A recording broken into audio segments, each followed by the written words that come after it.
Yep. All right. Call the meeting to order. Please rise.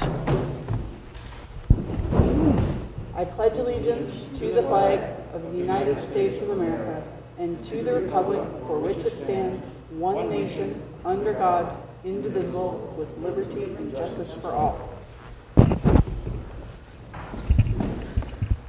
Declaration of potential conflict of interest. Erica? Can you speak into the mic for the folks at home? None. There we go. Sue? None. Celeste? None? Mike? No conflict. None for myself.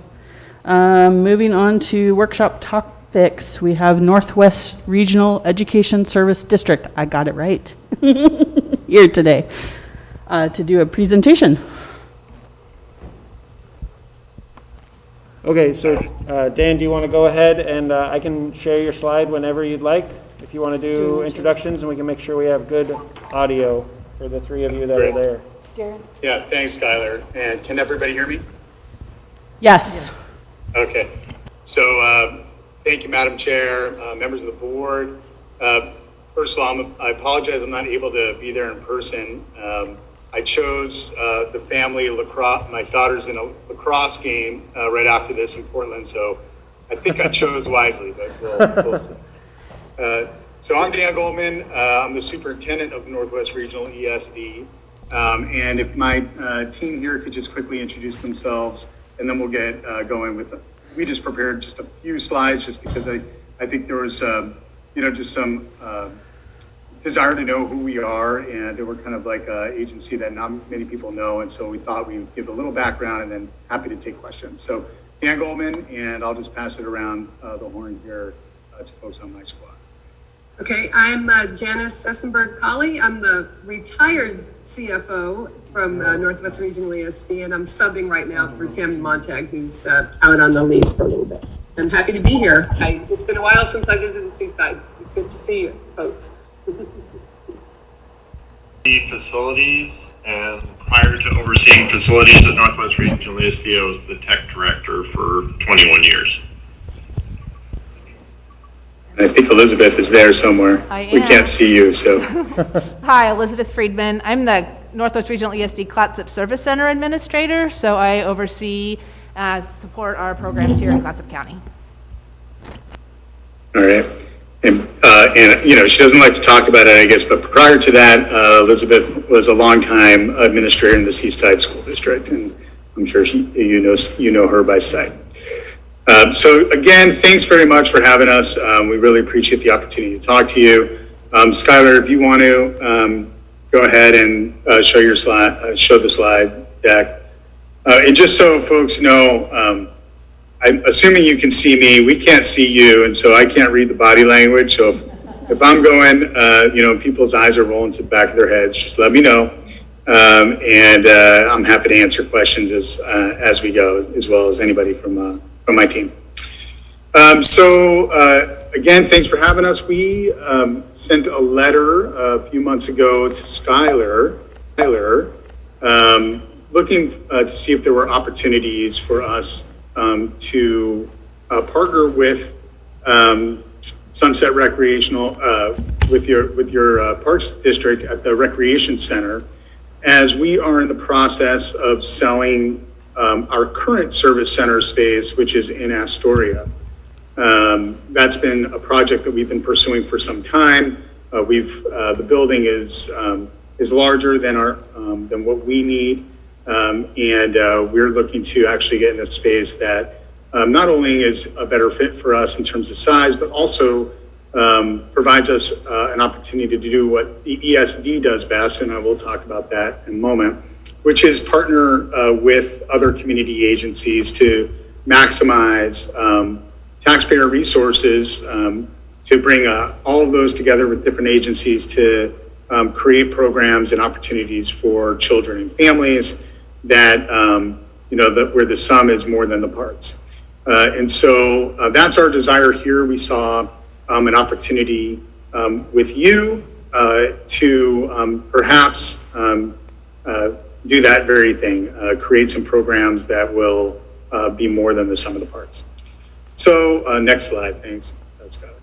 So just a little bit about the ESD. And so, it's hard to explain to educators what ESDs do, much less folks who are outside Oregon public education. But just a quick tutorial, happy to, again, take questions. ESDs in Oregon there are 19 ESDs in Oregon. We're part of the public funding structure, so we are part of the state school fund. And if you look at your own local property tax bill, you'll see there's a tiny slice there for ESDs. And so there are 19 ESDs across the state of Oregon. We happen to be the largest in terms of the number of students that we serve. And we're also the most diverse. And so both racially, but also linguistically diverse in terms of the student body that we serve across our 4 counties, which of course includes Clatsop, but also includes Tillamook County, Columbia County, and Washington County.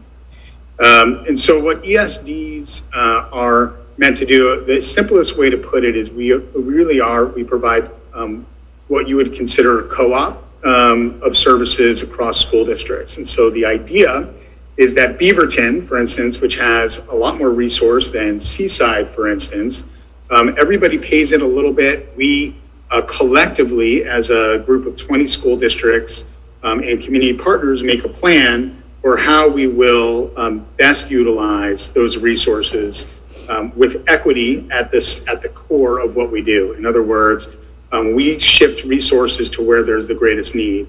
And that's the general principle of ESDs. And so if you think of us as a co-op, it's probably the easiest way to kind of think about the services that we provide. We also are, especially our ESD, we're one of the largest contractors for state services in terms of state appropriated grants from the legislature. So for instance, and of note for this particular project, our early childhood footprint is very large. We're the largest or the second largest provider of early childhood special education services and early intervention services, all the way from assessment and evaluation to like locating kids who need services from birth to grade 5 to serving kids in special education preschools. We also use our resources to provide avenues for kids who typically wouldn't be included in a general preschool setting.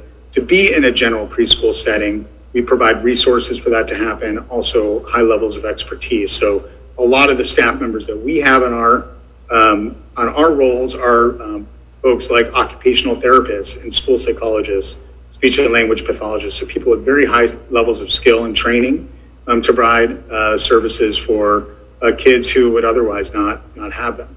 And so in this particular project, one of the big parts of our footprint that we're proposing is to really elevate our preschool programs in our early childhood and family-based services. And so we'll talk a little bit about that in a moment. Go ahead and hit the next slide. Okay. So, before I go on, are there any, the last thing I wanted to say about the ESD before I get into some specifics here is I know I watched the video stream of your last meeting, and there were some questions about, how we're financed. Are we a solvent agency? Who are you going to do business with here? And so just some quick budget notes, and that's why I asked Janice to join us. She could probably talk with more specificity about some of the potential concerns there. We just printed our budget document, and I literally have it right here. We have revenue of just shy of $215 million next year. We have won, I think it's now 15 or 16 years in a row, certificates of excellence around our accounting principles. So those are pretty solid numbers that we're sharing. And again, we're a governmental agency, and so we're part of the state school fund distribution. And so we're a highly sustainable partner. We're not going anywhere, and we have plenty of resources to bear. And so with that, I'll just open it up for any questions about ESDs or finance or any of those kind of things before we get a little bit more into the specifics. Anyone have any questions? I can't read your slides, so I'm sorry if I'm yelling. I don't know what you're telling me, from the slides, and I'm sorry. I'm listening to your words, but I can't understand what I'm supposed to read. Sure.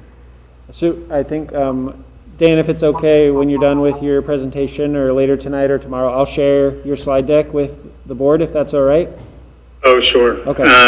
Apologies for that. If it works for the board, you're welcome to share them now, Okay. Skylar, Yeah. so that way I'm not talking about stuff that people can't see. Honestly, the one slide that I was talking to is very little information on it related to what I just said. So it's basically a map of our ESD service area. So you didn't miss anything in terms of the visuals.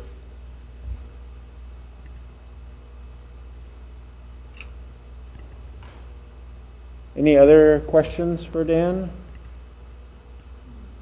I think as he gets into some of the details, we'll probably have other questions.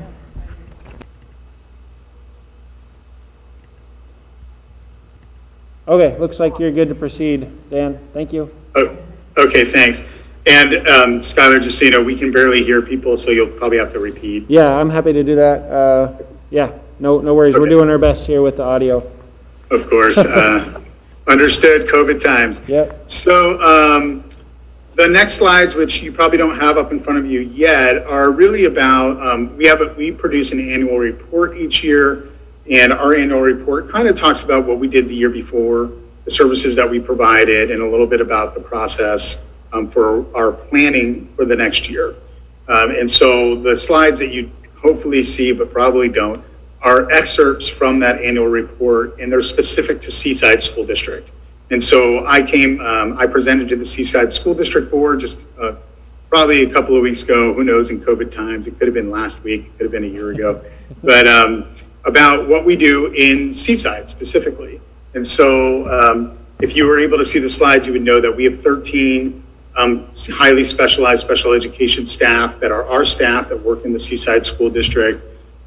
We serve 19 students who have autism in the school system. A number of students, 3 students who are deaf and hard of hearing, we serve directly.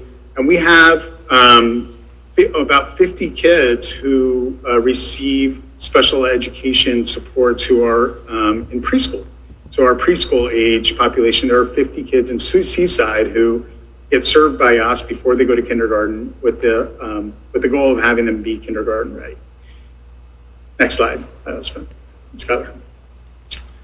You will also see in here that we pride ourselves in bringing additional resources to bear for our school district partners. And so the Seaside School District this last year, we were able to bring in an additional over $100,000 in grants. And then we also help them to do Medicaid billing. So this gets pretty technical, very not Parks and Rec-y, but the idea here is that a lot of staff and school districts provide services that are actually billable for Medicaid reimbursement. And we helped Seaside bring in an additional $80,000. Another thing that we do that actually you all probably have a good sense of is we run outdoor schools. And so we're your community's contractor for outdoor school. We had 138 kids from Seaside, not last year, this year because of COVID, but the year prior, who participated in outdoor school through the ESD. And we also provide quite a bit of professional learning and professional development for your teachers in the Seaside School District. So we're a pretty diverse system. And we have our kind of tentacles in lots of different and important projects happening in your local community. Okay, next slide. All right, so like we said tonight, we're really hoping to answer questions and go further down the road of a potential partnership and co-locating our services for Clatsop County in the rec center there, the new rec center. And so the things that we're proposing that we would be bringing, that you would see as most visible after all that stuff I just talked about, are our early childhood and early intervention services for children and families. We are a participant in the preschool in Seaside already in terms of having kids located, but this would be to increase that footprint and accessibility to high quality preschool and early intervention services for kids in your community. We also run what's called Child Care Resource and Referral. And so this is a very large state grant where we connect families and providers to each other. And so in the early learning world. So child care resources, we've been very busy this year, as you might imagine, connecting families with emergency child care.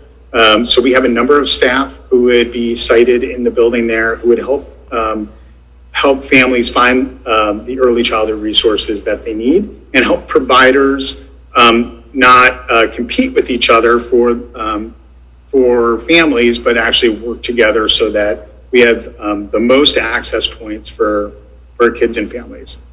We also run an early learning hub, which a number of in your community, I'm just trying to think about Seaside specifically, and maybe Elizabeth can help me, but we actually help local communities with preschool promise grants, where they stand up preschools on their own with help from our early learning hub. It's another organization where we have lots of different people from the business community all the way to daycare centers to the colleges. And our CCOs at the table to try to leverage our collective resources for kids. And lastly, the last two things on the slide, which I really hope you're seeing at this point, are our migrant education program. So as you know, in Seaside, there are a lot of families who serve us in our communities through the production of food and harvest and planting. And we provide additional supports in summer school to make sure that the kids who are in those families actually have access to education and social service rather than being in the fields with their families. And lastly, we do a ton of training and consultation for local school systems. So special education obviously is a big part of what we do, and I've talked about that a bunch. But also we bring a bunch of resources and collective expertise around science, technology, engineering, and mathematics. And so a lot of local partnerships, and then providing general administrative support. So your school superintendent, Susan Penrod, and formerly Sheila Rowley, I work with them quite a bit. Elizabeth works with the special education directors. So we have a lot of meetings. And we bring together a lot of school personnel with early childhood personnel with other agencies and community partners. So that's another need for us for space. All right, next slide. So specific need space is this next slide. We need classroom space for potential preschool programs. Right now, because of COVID, those are scaled down. We expect that next year we'll be able to do a lot more face-to-face instruction, and very hopeful about that. Host community meetings, family services, and professional development. So we do a lot of training of teachers, like I said. We need a space for our administrative staff, and so Elizabeth and her central office type staff. And we need meeting space for our itinerant consultants. And so when I say itinerant, I mean like the occupational therapists, the physical therapists, the speech and language pathologists, and the school psychologists, are kind of technical expertise who go out and serve not just Seaside School District, but Seaside School District, Astoria School District, Warrenton, Hammond, all the way down south of you, all the way to Pacific City. And so those are the things that we'd like to do in the space that we're requesting. Next slide. I thought I'd put a quote in here that says, Skylar thinks it's a good idea. At least preliminarily, we really do see a lot of symbiosis and opportunity to do, like I said, things that will actually multiply and magnify the impact of the programs that we're trying to do together. We have other relationships with Parks and Rec entities in other communities, and we see a lot of goodness of it.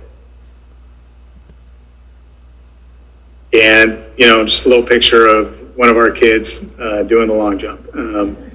Thanks for spending some time with us. We're happy to answer questions, and we're hopeful for the ability to move forward with you.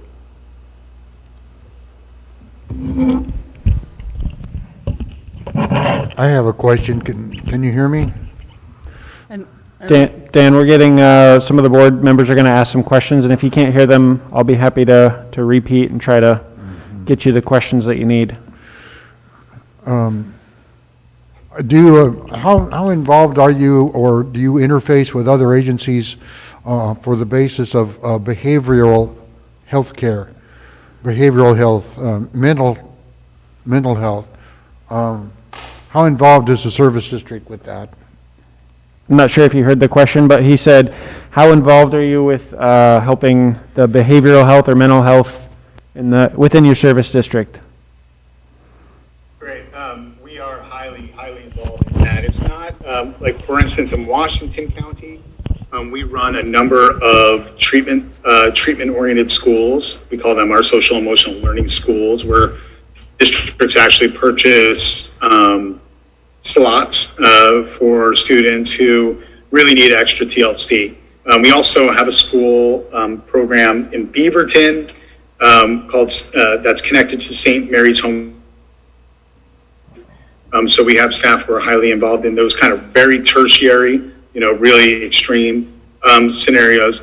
But also we do a ton of professional development with our school systems on best practices in social emotional learning. So we work with counselors. Again, we have a lot of school psychologists on board. It's actually my former training. I was a school psychologist, and we're highly involved in working with our school systems in developing programs, but also working directly with kids with special behavioral needs. Thank you. Sue, I have a question. My daughter was a teacher here regarding special ed. So I just want to reiterate that you would be involved in educational opportunities for those teachers to improve skills, that type of thing, or is it more directed to the student to help them through? Okay, Dan, so did you hear that? A little bit? Not enough to be dangerous. So if you could. I'll try to get you there. So we have a director, Sue, whose daughter is a teacher, and she was wondering about sort of the relationship or balance that you strike between educating teachers and then providing services for students. Oh, great question. And thank your daughter for being a teacher. Best profession in the world. Like I said, we're a very large and diffuse organization. So with $215 million, we do a ton of direct service, and we also have a lot of contract and consultative service as well. And so, for instance, in the early childhood realm, like I said, we're pretty much the largest state contractor for those types of services. We have scores of teachers, instructional assistants, we have principals in those settings, and all the specialized services, and those are direct service focused. We also, for instance, we have a very large professional learning team, and that's funded in a different avenue. So our school districts pay in for those services, and we also, like I said, we bring in quite a lot of grant funds. So right now we have an extremely large Gates grant that provides us almost $1 million to provide professional development in what we call ninth grade success. So helping high school teachers really address student needs and deficits in their academic programming before they fall so far behind that they're not on track to graduate. And we know when kids don't graduate on time, the outcomes for kids are, they're markedly different and worse. And we do that also in early learning. So we have an early learning professional development strand where we work with preschool teachers and kindergarten and first grade teachers from across the region on best practices in early learning. We do the same for social emotional learning as well. So we have a very large network of professional development in that area. And honestly, with the Student Success Act, which was passed in the last legislative session, there's actually growing interest. So we are more heavily in the professional learning sphere than we had been probably 4 years ago. But it's a mix, and those are just 2 examples of program. We probably have, I'm going to look at Janice, but 35 to 40 discrete programs that do similar service in different areas.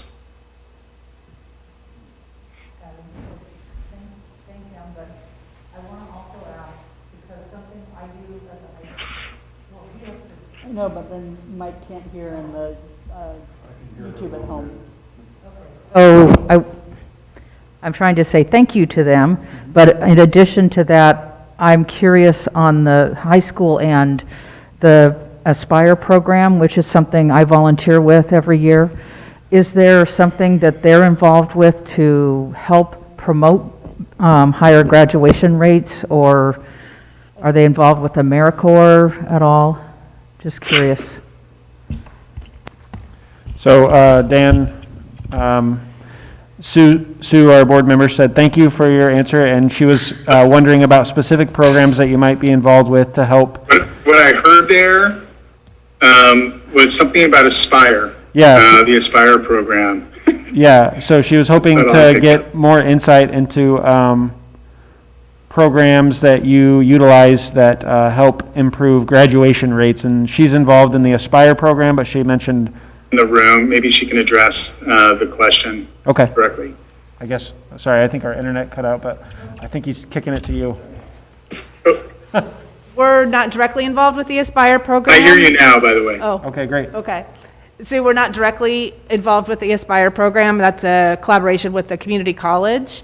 However, much of the work of our professional learning teams is around high school success and high school graduation. Dan was mentioning the 9th grade success. There's a great body of research right now that's the year that if we don't get kids and get them on track and get them the help and services they need, their trajectory toward graduation isn't very strong. So we have teams at the high schools and support folks that are there helping look at data and how do we intervene to try to help connect kids so that they do graduate.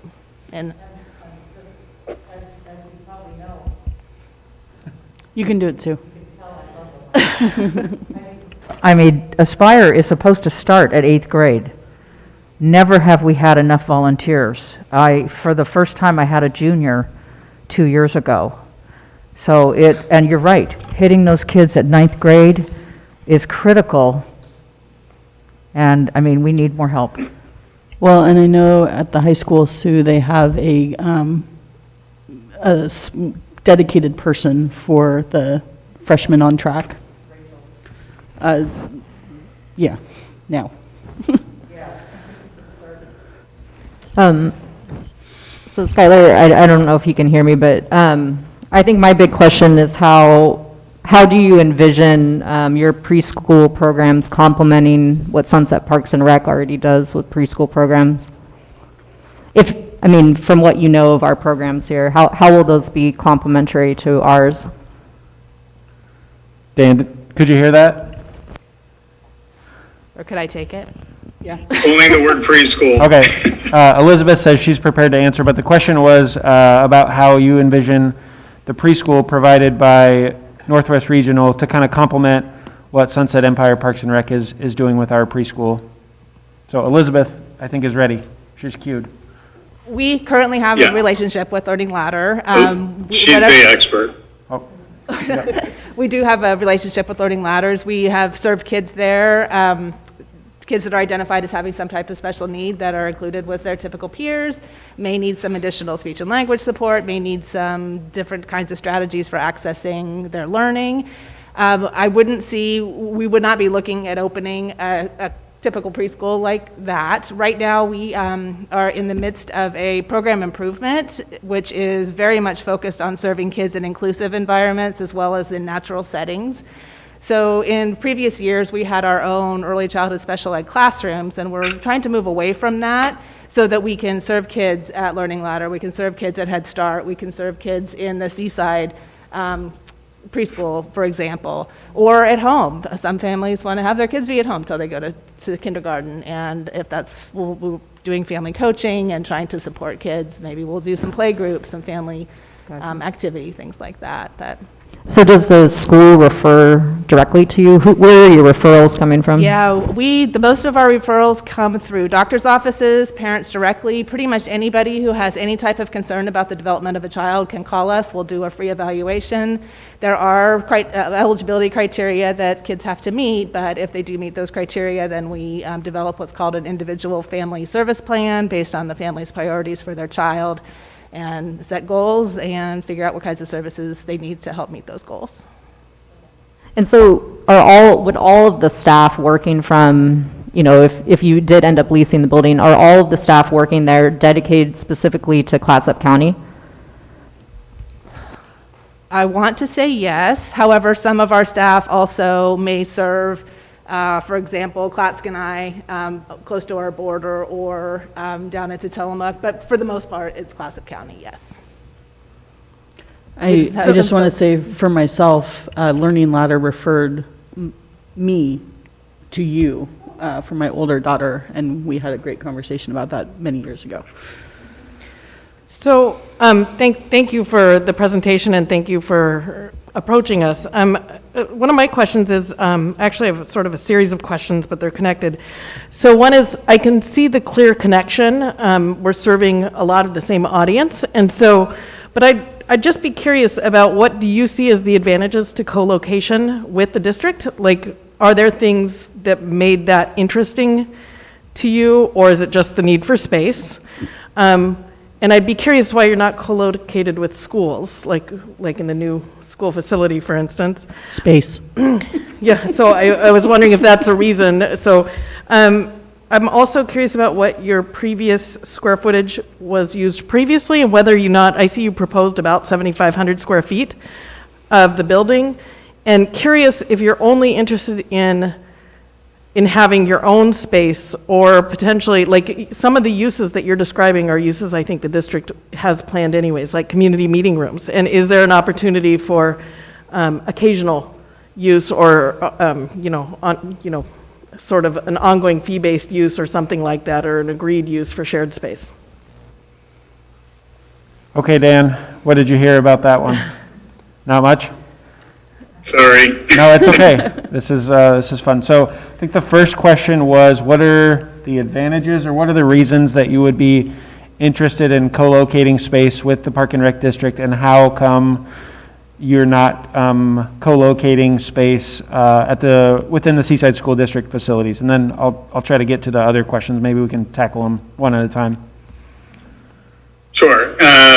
So Elizabeth can also chime in around our current partnerships with the Seaside School District. In general, space is a premium, and it's been difficult. Like, as school districts' enrollment go up and down, they have a core responsibility to serve the kids that come into their K-12 system, and so it's difficult for school districts to make long-term commitments, because one year they'll just need an additional classroom and there's only one in the whole building.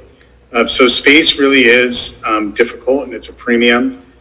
We've had our own facility, like I said, in Astoria, and so this is a challenge in Tillamook. We have this challenge because we don't have our own facility in Tillamook County. So we partner with the Tillamook School District, and that's gone well because they've had the space. But there have been times in the recent past where the space is becoming much more of a premium, and we've had to have conversations about looking for a different way to function. So we've looked at other commercial spaces. but really our goal is to be in partnership with other agencies whose mission align or come close to aligning with ours, which is serving communities who aren't looking to in a general commercial space to make we're not a profit-oriented business. We're a social service agency, and so those are the kinds of folks that we're looking to partner with. But school district space is a premium. It changes quickly, and so that's why we see this as a more sustainable, potentially sustainable I partner. think a part two of that was how much space do they have in Astoria? Currently, and whether or not they wanted, need that much space all the time. Have some of that shared. exclusively, or if there'd be some shared use. Okay. Like, So the question is, how much space do you have at your Astoria building?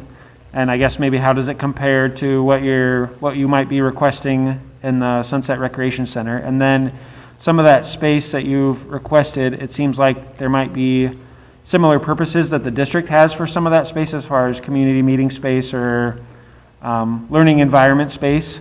And so would you be willing to, or is it possible that we could share some of those spaces somehow? Maybe it's a classroom or a meeting space. Yeah. I'll take the second one first, and then I'm going to kick it over to Rick because he will have a much better sense on the square footage question and what we have versus what we're looking for with you. Regarding shared space, our goal is to magnify our impact, not to just be siloed. So where it would make sense for shared meeting space, so we don't have two empty meeting rooms at any given time. I don't think that would be. I think that would be something we would really want to pursue. Of course, it all comes down to scheduling, right? And it's difficult when both places want to use the same space for the same time. Having said that, I don't see any reason why we wouldn't want to maximize the space for similar purposes. The learning space can get a little trickier only because we have student materials, we have teacher materials, and usually we want to kind of secure those kinds of things. But where it would make the most sense and where it's feasible, I think we're open to collaboration. Rick, I don't know if you want to address the actual nitty gritty there. Yeah, the current square footage of the Astoria building is 29,000 square feet. Ooh. So as Dan mentioned, we don't need that much space anymore for our programs. And so it would be a significant downsize, but it's what we need now. Thank you. Looks like one other question, and then we probably need to wrap It's a up. related question. I wondered if, I think it's great they have exclusive space, and I can understand their need for that, but it seems like they might possibly have a need to use the cafeteria or our kitchen services or our large assembly area from time to time for special meetings, assuming that a gym was not satisfactory. Yeah, so the question is, would you ever, I guess, envision a time where you might need the cafeteria or gym space or even the other part of the library just for larger meetings or congregating larger groups of people? I'm going to probably let Elizabeth talk about all the various, realistic needs that we would have for programming. The space that we've been talking about with Skylar, we believe would be, inclusive of our needs. I think outdoor space and play space, we serve kids. And so, those are important aspects of being a child. And we know that we would be in high agreement about, trying to have recreation and play. Elizabeth, are you, in terms of gym space, et cetera, what are your thoughts on that? Thinking in terms of meetings and trainings and things, the space that we have currently fits about 25 comfortably, and that's probably about the biggest meeting or training we would have in our current space. If we have something larger than that, we look to the fairgrounds, or we might look to the Bob Chisholm Center, we might look to other spaces available in the community to do larger types of trainings. We've used the convention center for different events, just depends on what the needs are. But I think having a somewhat smaller, but where we could pull together 15 to 25 people is what we'd be looking at more often, more regularly, post-COVID. So for myself, I feel like you guys align pretty well with us, and I think this would be a great fit. I think for me, the questions kind of come down to really the logistics. And I think you partner with, it was the Tillamook School District to rent space there. I guess I'm just kind of curious, because we clearly haven't had to rent space yet, kind of like how much you guys pay in rent, or is it per square foot, or just kind of the nuts and bolts of what you envision that dollar amount would be and how that would work. So I think I got that one, Skylar. We want to talk the money. Well, I'm just curious. She said she was just curious, so maybe, Oh, yeah, You don't have do your best. this isn't legally binding. yeah, I got it. I got it. So the agreement, and I'll also ask Rick and Janice to chime in here. The agreement that we have with Tillamook is extremely symbiotic in that we are in an active school with Tillamook, and our programs actively serve Tillamook school district children. And so the rate that we've set is really just to cover our expenses rate, right? I mean, it's just like a bare bone cover our expenses rate. We bring to bear the custodial services. We do the general, lessee type of maintenance and upkeep. We don't, Tillamook School District's responsible for the outer envelope, like the roof and those types of things that a building owner would be in charge of. The rates that we have there are just set because it's a real symbiotic relationship. I would say we're prepared to have conversations about something that really makes sense for your community and will work for you. We have to make it work financially. We understand that those dollar amounts might be different. The reason why we sent over that agreement was just in discussions with Skylar, hey, we do this. Here's an example of an IGA, an intergovernmental agreement structure that we're used to being in. We have them across tons of different public agencies. And so it was really just a template to provide you. Rick and Janice, do you have anything that you'd like to add around the cost per square foot or anything in that regard? Yeah, I think you summed it up well. Thank you. So if you could just ask him, obviously the school district needs you, the community needs you, so what's the plan B if you weren't utilizing Broadway? I'm not sure if you heard that. The question is, if this weren't to work out with our facility, and obviously you guys have a desire to be located here in Clatsop County and a need for your services to be here, do you have other plans or do you have a plan B, I guess, for your offices? Oh, we always have a plan B. We really do like this option, I will say, or this potential option, because of the nature of the facility, that you're really taking a look at the long-term needs of the facility. And we believe that because of the mission that you've stated publicly around increasing service and access to kids and families for important community functions, we think that fits really well. We've had conversations with the Warrenton-Hammond School District because they are moving into a new school up out of the tsunami zone. They have their older school. Those will be a little bit longer term run out for something to occur there because they are not out of that space yet. And they still have to assess their needs. But they do have a very large bank of portables that are in good shape. And so that's something that we've been talking about. And then we've been looking at other commercial property. So at the end of the day, we'll figure it out and we'll land somewhere. We really like this option for the reasons I stated. But if the Parks District felt like it couldn't move forward, we'll be okay, and you won't leave us out in the cold. We'll be okay. What is their timeframe for a decision? Dan, what is your time frame for a decision as far as, moving forward with us or without us, I guess?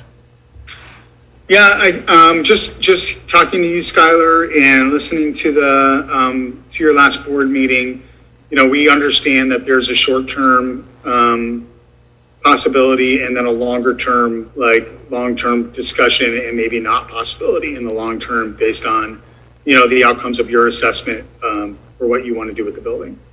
On the short-term side, we would really like to execute something quickly. We're going to be vacating our property in Astoria by June 30 will be our last day there. We're prepared to be. Right now we have been almost exclusively remote in many of our services, and we push in to other agencies so much, as you've heard. Like, we have our people go to a school district, so we're prepared to be remote for a little while. We of course would prefer to work this summer on moving in, at least on a short-term basis. For the long-term timeline, we're be a partner with you in understanding the needs that you've established and seeing how we fit in or don't. We would, in a long-term agreement, be able and willing to bring some resource to bear on some improvements. That would have to be obviously a long-term agreement. On the short term, we'd be obviously wanting to take a look at the small stuff just in the setting and making sure that it's prepared and ready for kids. Yeah. You go first. Go ahead, Sue. My question had to do with the space that you requested. I thought at the last meeting there was a question of the entry area, not the door, but the space where you come to the office to sign in, that we would need to find a way to share that space or something. Has that been discussed? I think it was around flexibility. If you're stuck, if you feel very set about the space that you indicated in your proposal, or if there's flexibility regarding which space. Yeah, I'm not sure how much of that you could hear, Dan, but we're just having a little discussion about kind of the proposed space that you requested and the entrance, the main entrance that's right there in the corner. And I think I guess I'm maybe reading the tea leaves a little bit, but it seems like there might be a little bit of concern about wanting to be able to still share that space, or at least that main entrance, just because that's kind of where we've been receiving, a lot of our patrons and community members that have come to the building. Yeah, I think that would be, if the board were still willing to entertain, us pursuing this. I think what we would need to do, Skylar, is sit down with you, really flesh out those issues, and look for the opportunities rather than the barriers, and acknowledge that there will be things that we'll just need to work out. I know that there's a shared bathroom, or there's a bathroom down that hall. We've talked about ways that we could obviously share the utility space. So I think that things are, they're all possible. We don't do a ton of direct service for kids and families that would be coming in. We potentially could have a classroom that would have times where kids need to come in and out of that we need to be cognizant of. But I don't think it's things that we can't overcome and figure out when would be the hot times where we would just know and develop some operational plans. But we understand that it's your building, and we'll have to work within the needs that you have. That's great. Thank you. Any other questions, or I think Dan has a lacrosse game he's got to get to. Oh, yeah. I had one more, but it can wait. Okay. Yeah. Dan and Rick and Jan, I think I'll speak for the SEPRD board and just say that we're thankful that you took the time and for your presentation, and Elizabeth too. And I'm looking forward to chatting with you further about this. All right. Hey, thanks very much. Sorry, again, that we couldn't be there in person, and look forward to the possibilities. Thanks for having us. Thank you all. Thank you. Thanks, Thank you, Elizabeth. Okay. Yeah. We'll just keep rolling on. We're going to do board comment real fast on this meeting so that we can move through to the next meeting. So, Erica, board comment. Fast. Nothing. Sue. I'm going to simply say, what an opportunity in having purchased this building to have opportunities like this to present, and I am grateful for them being interested. Celeste. Additional. Mike. I enjoy the idea of working with the Educational Service District. I think they'd be a healthy partner for us, and I think, I would like, at appropriate time, I think I would entertain having Scholar begin some kind of negotiation, and so we can define the lease. Yes, I'm also excited by the prospects. I think it's an interesting opportunity for a partnership. This meeting is now adjourned. Do you have agenda for the next? Yes, I do. All right.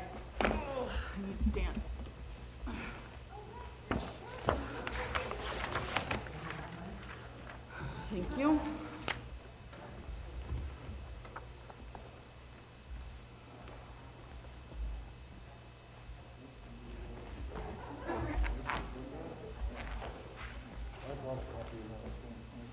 Do we need to do the Pledge of Allegiance again? No, sorry. We can't. I'll just say see previous.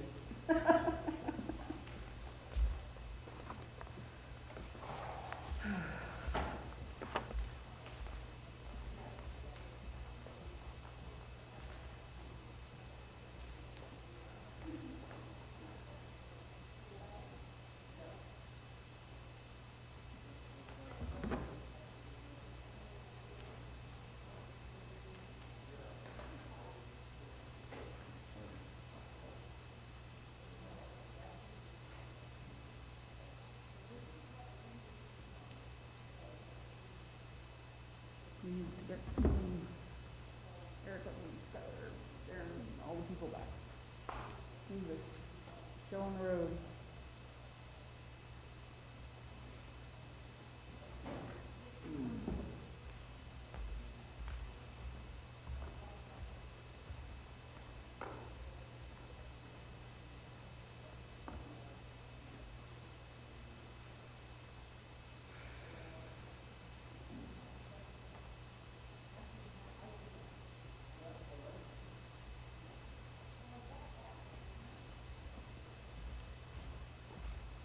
Hey, what's it be like?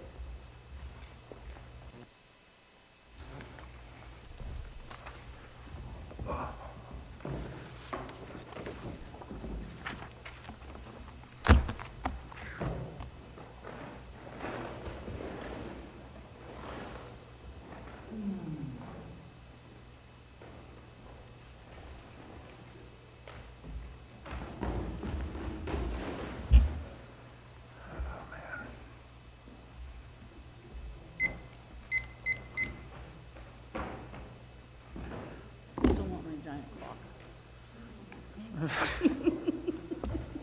We'll see you after next Tuesday.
Call this meeting to order.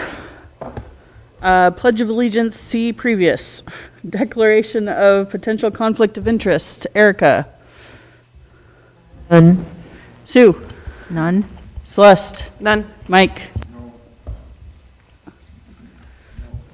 None for myself. Public comment rules of decorum. Skylar? If it's okay, I might bypass the rules of decorum Okay. tonight, as I think Go fast. the parties that are here know of that. Public comment, we have John Huesman. I really don't like having my back.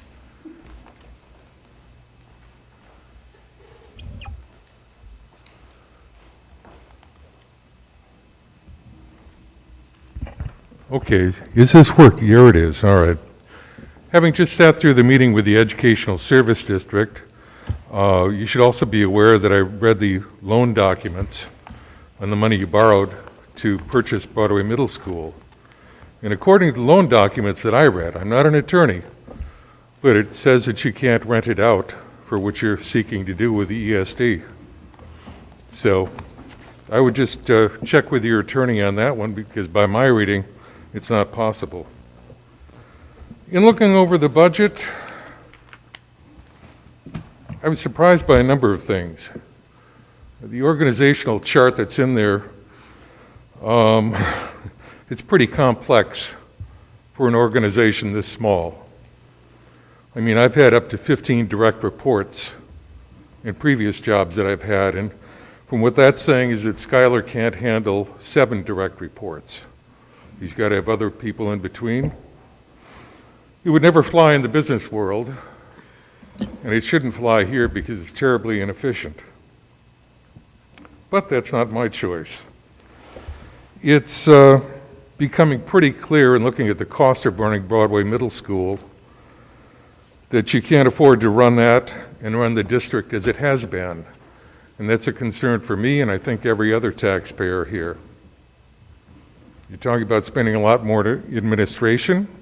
Well, every dollar spent on admin is a dollar you can't spend doing the programs we were supposed to be doing here. So why the increase in administrative costs? I just don't see how we can do a credible job here with what you're proposing.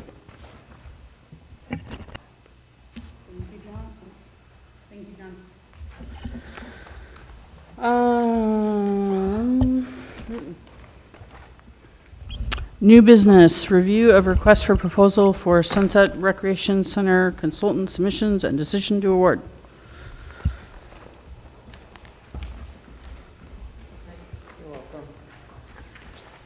Thank you.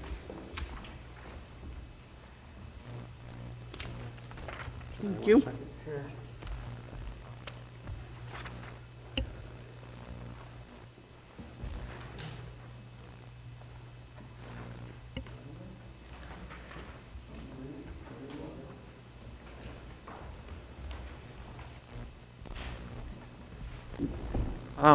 I apologize that this wasn't included.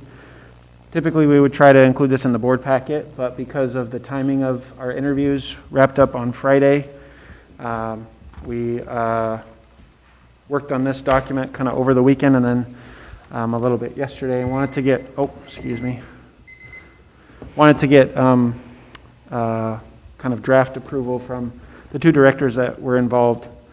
Madam President, I'm not sure if you want to read it. I know you guys are all capable readers yourself, but I think it's noteworthy in the sense that this is a significant step forward in the district and an RFP process that I feel was really well done and very thorough in our evaluation.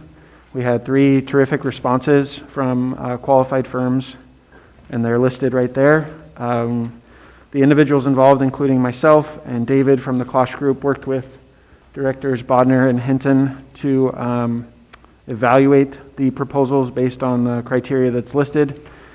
Mainly the firm's experience, the work plan that they proposed, the experiences and qualifications of the proposed staff that would be involved, and then indirectly the fee proposal that they used.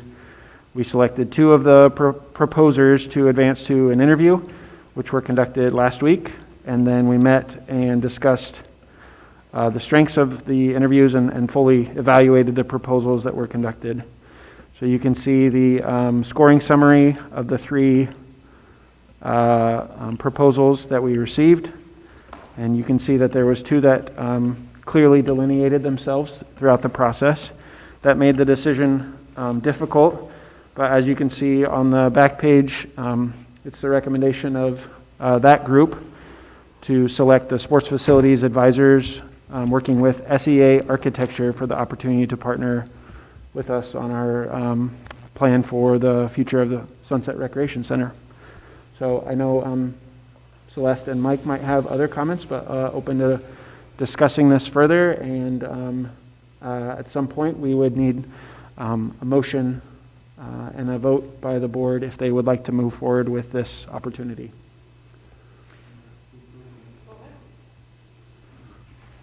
This was a really interesting process, and David Dwyer was extremely helpful and very proficient at getting it to fly and outlining the scoring technology for us.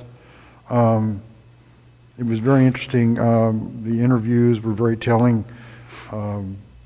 We did learn that the winning mark company, WMPA, was kind of a startup, although they had some terrific staff members and great leadership there. When we did the interviews, it was pretty clear that the group based in Florida, in combination with the architect based in Portland, were very much in tune with the types of projects of our nature on the West Coast, in Portland, in Oregon, particularly. They seem to have a sensitivity there that others did not have. Ballard and King, of course, was very strong and has done work for us in the past with Opsis Architecture. We have that data which we can use going forward to schematically, plan different capital projects. But we did feel that we needed a fresh set of eyes, and that also put us back to the sports advisory group. So I would just, I would just agree with what Mike said. Just for clarity, we had a blind scoring where we scored individually each of the written proposals initially across, I don't remember, Mike, maybe 12 different scoring items. Then David collected those scores. We determined who we wanted to interview, move forward. So it was there was a process to it that was led by Klosh Group, which I appreciated a lot. In the end, I think I'm really excited about this, the sports facilities folks. They've been around for 18 years and they've served over 2,000 communities. So they have a lot of information about how to both build facilities and they also operate facilities. And so that really struck me that they've worked in communities of all sizes. So they've done new buildings, they've done rehab buildings, they've run programs. They had a really wide array of experience. They have over 1,000 employees. So they have a lot of resources to draw from. They have a lot of data to draw from. So I was really, I think one of the compelling pieces about this particular firms is that they come to the table with a lot of lessons learned and data to back that up, which I think was helpful.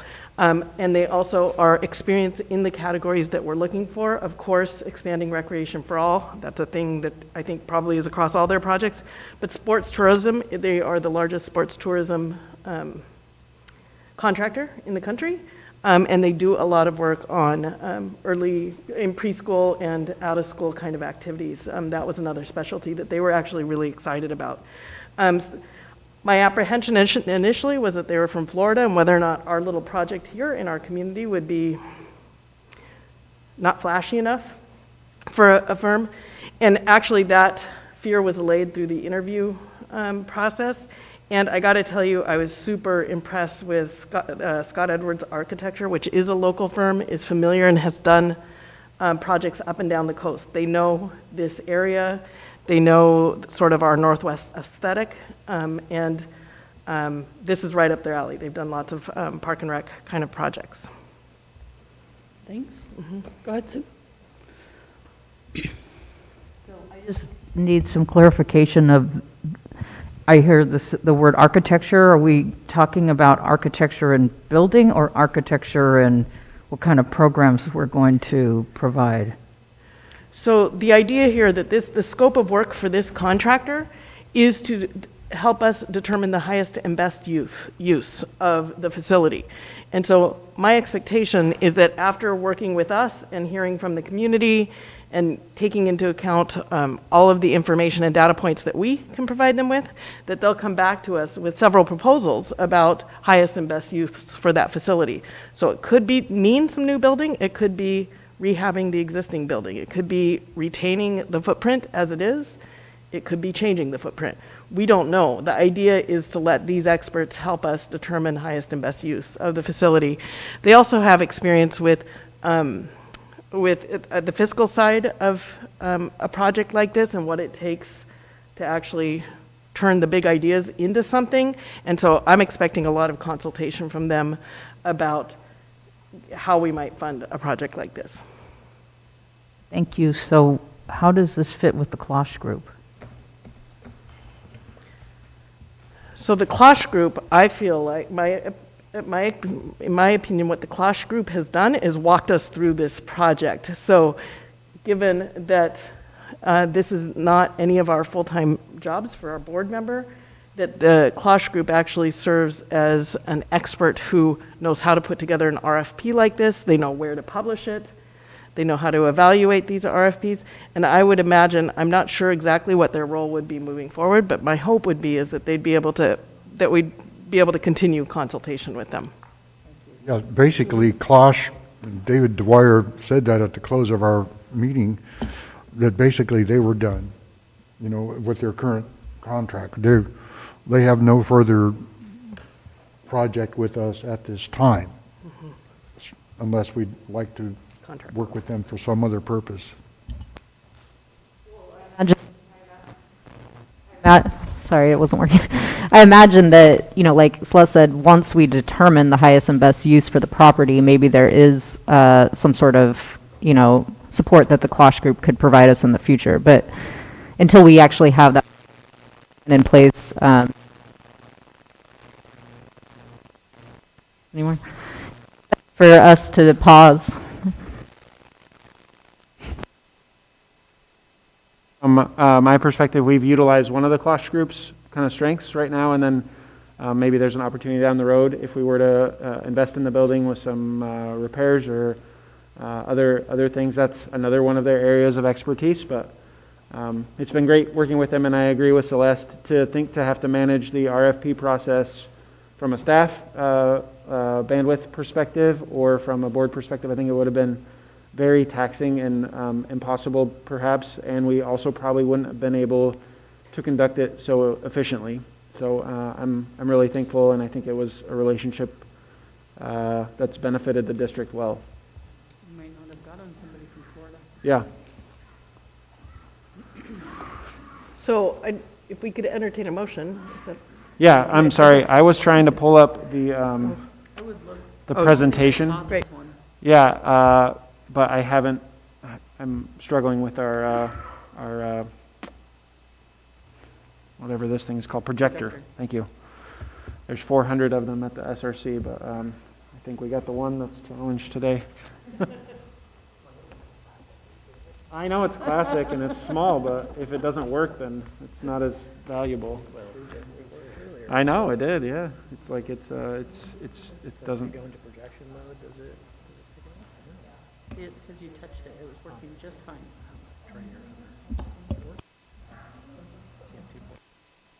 Oh, try a different port.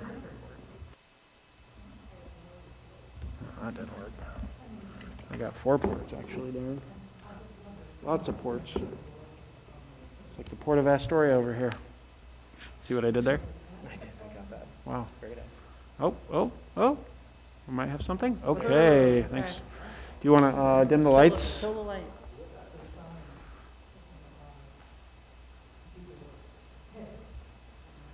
So it would be difficult for, I think, probably for any of us to recap exactly the energy that they brought, and, but I can kind of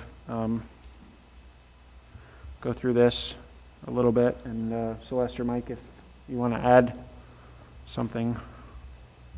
Sorry, I got off of the big screen.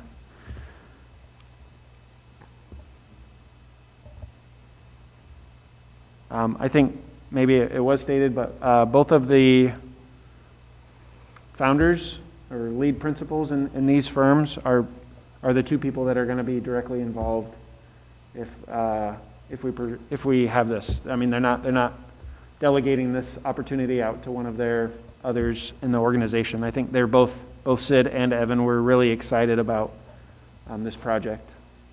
They both presented personally to us.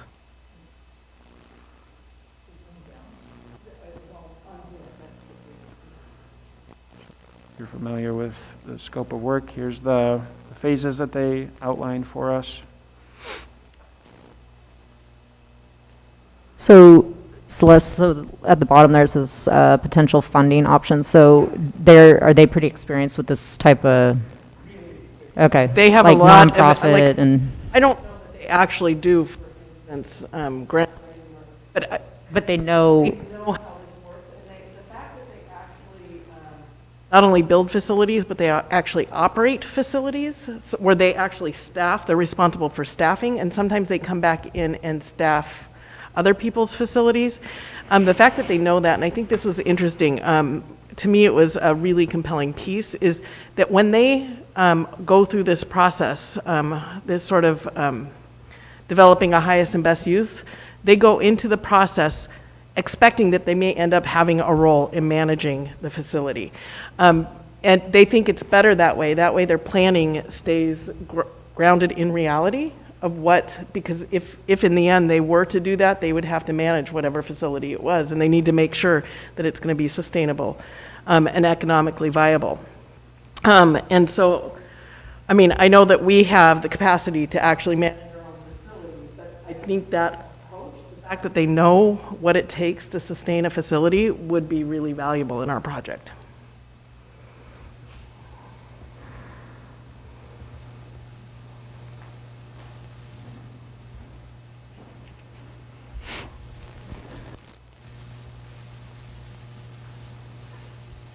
Yeah, sorry. I'll send this out. Yeah. Some of the local experience, I can read it. The Astoria Senior Center, Lincoln City Community Center, Astoria Co-op, Pelican Brewing in Pacific City, Fort George Brewing in Astoria, the Tillamook YMCA, Lincoln County Health and Human Services. So, like Celeste said, a pretty extensive experience for SEA up and down the coast and in the greater Portland area. So does the funding, what does the funding presentations mean then for you guys, Celeste, Skylar, Mike? Let's go back to...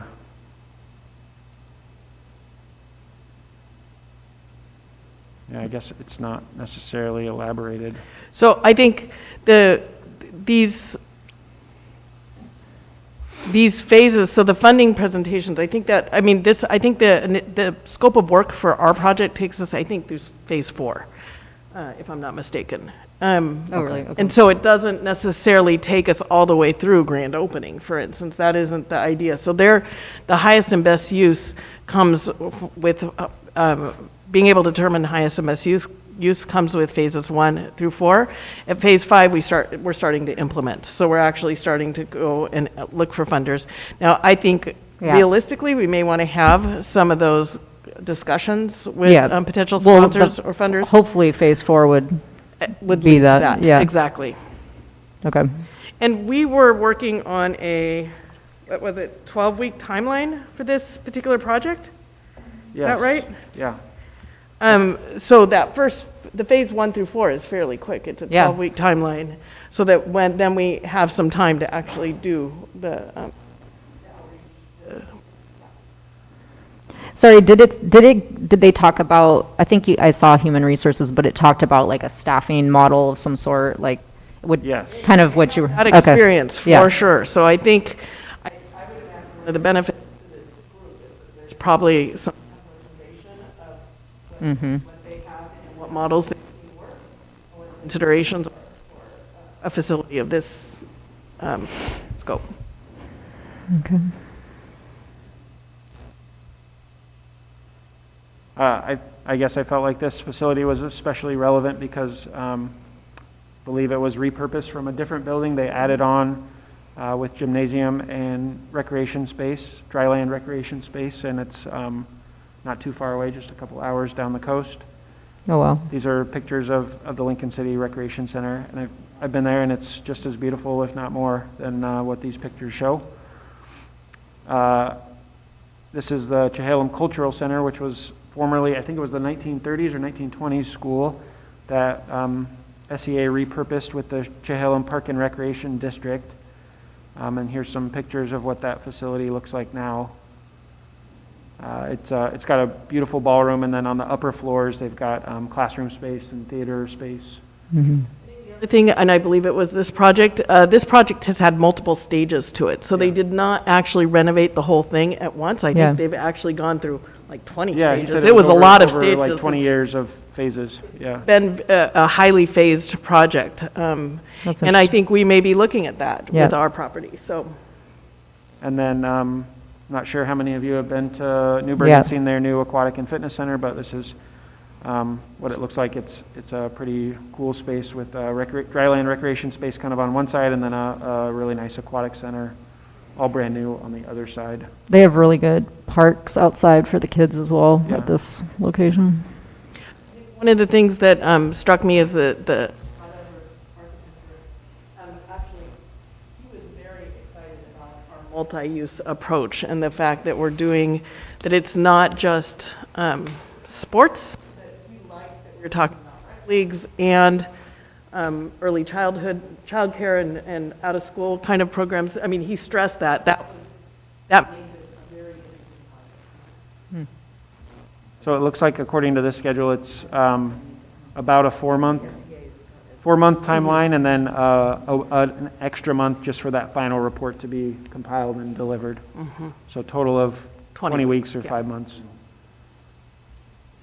I think, oh, here's just kind of their last message pitch to us as we were interviewing them. Mm-hmm.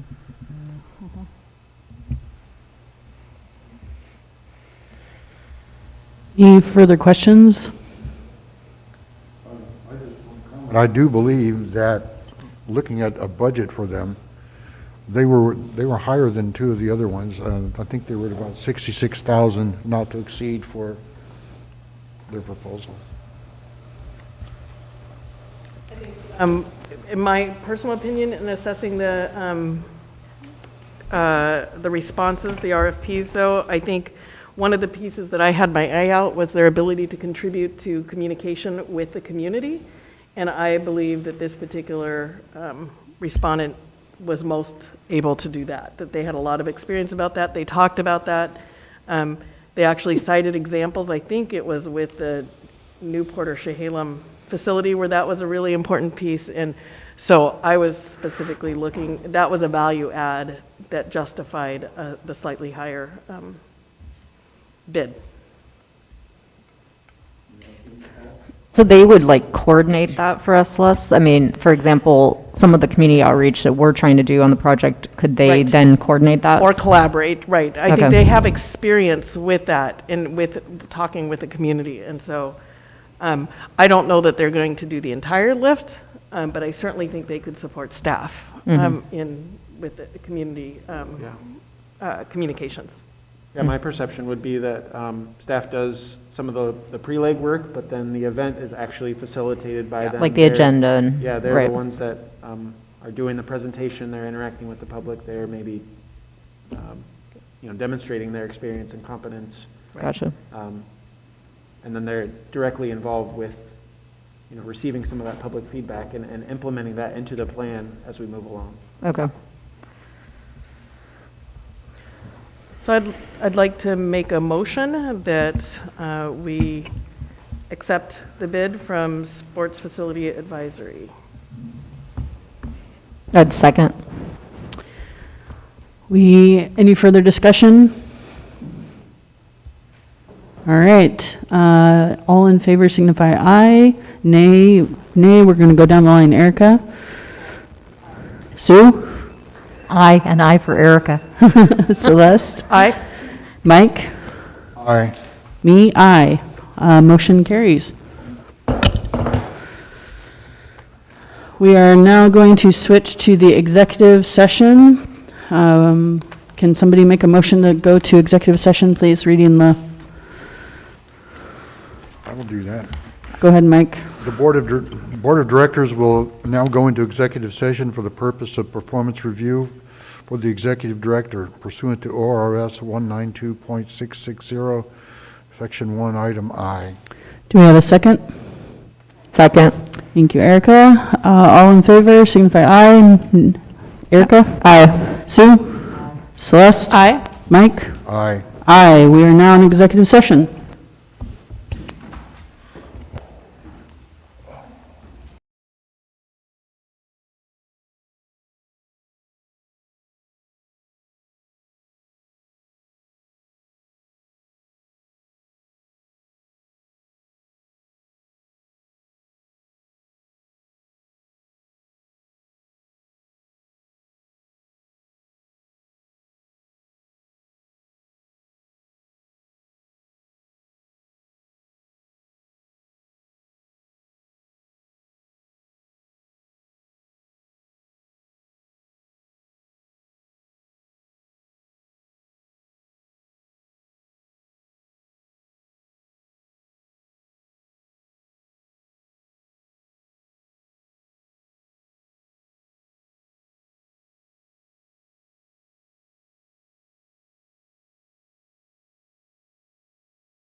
time is it? It's 8 hours. All right, everybody, welcome to the Budget Committee meeting. Is everybody ready to start? I'm going to call the meeting to order tonight at 7:08. And we are waiting on some of the minutes to be printed. So I have called the meeting to order, and now I will move to public comment, and after which we will approve the meeting minutes. So I would like to open for public comment at this time. Go ahead. We'd like to hear what you have to say at the podium.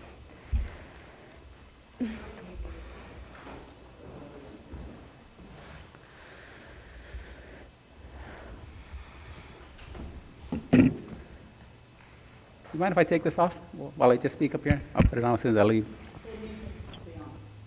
Okay.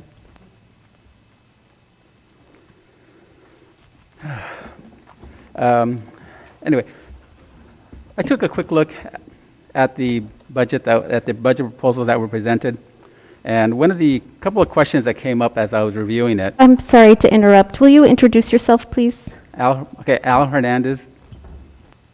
Okay.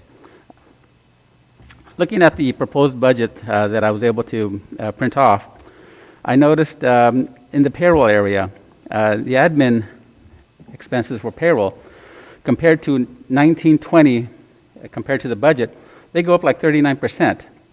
Maintenance goes up like 73%.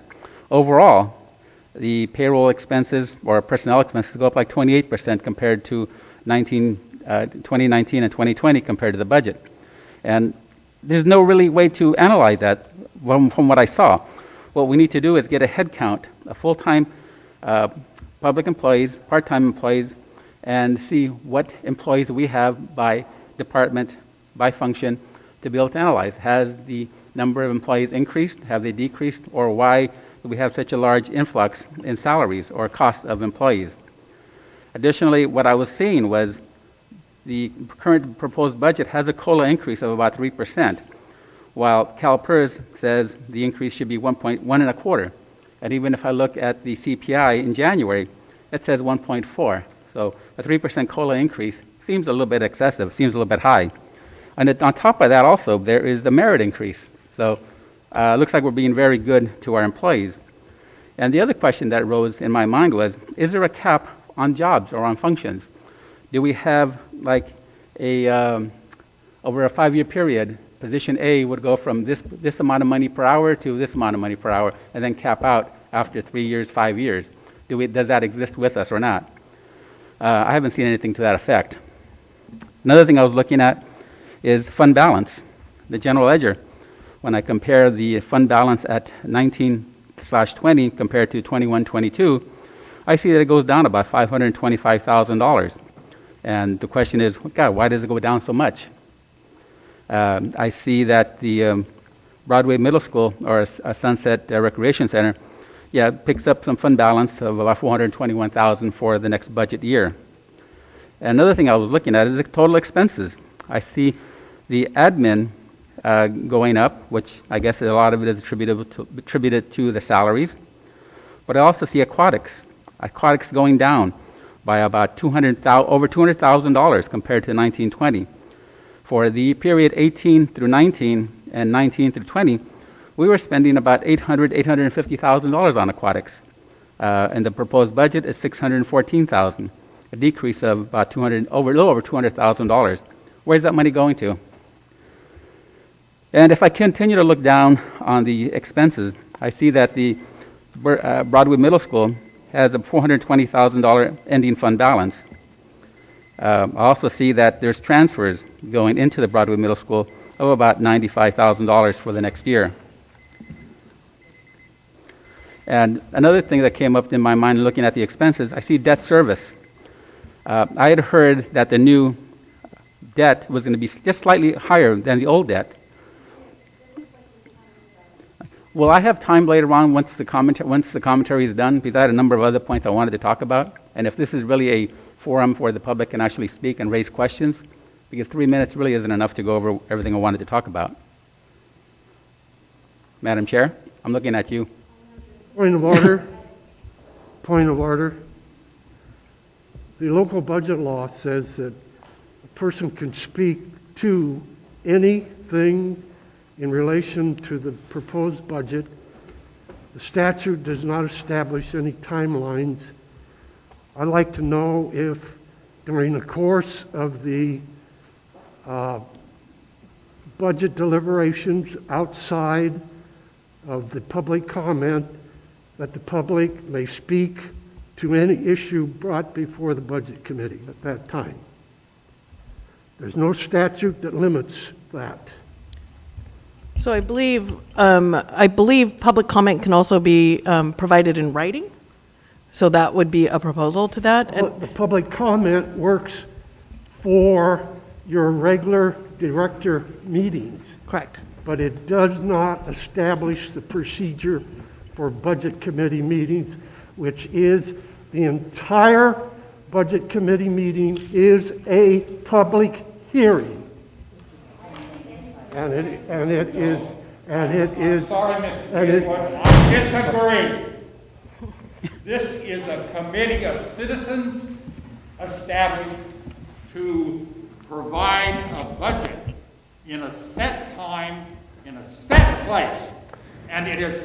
Okay, gentlemen, I don't think there's any reason to raise our voices. No one is trying to, Madam Chair is speaking. That's right. Can you just let Amber? Interrupted. Can let Amber just talk? There is no reason. Attack me. But she's trying to stop that, so let's just let Amber there's talk. no reason to raise our voices, and the only reason for the time limit is so that we can proceed with the meeting since it's a long evening for everyone.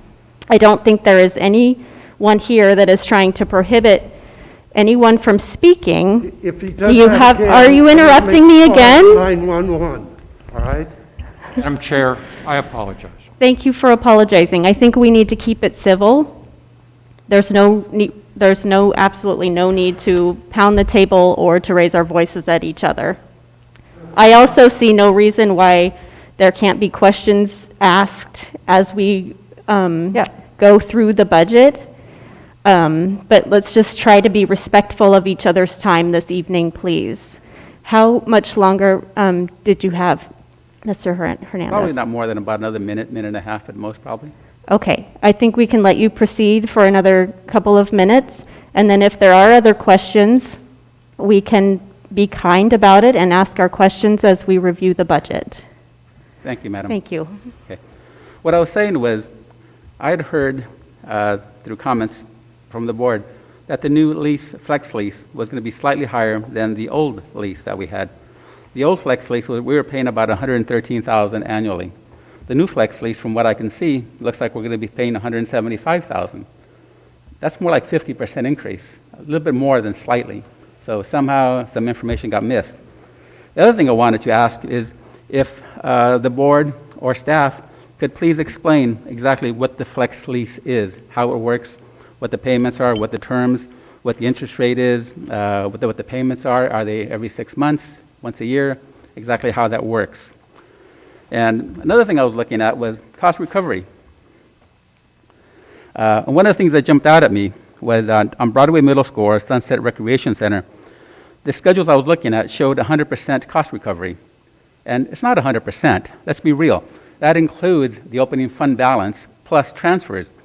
And cost recovery has to be how much of the revenue is being generated from the cost you're putting into it.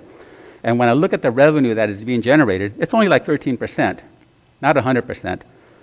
So we need to really focus on the mistakes that we're making and and misinforming the public that way. Maybe it's an error, so fine. It's just a mistake. So let's fix it, though.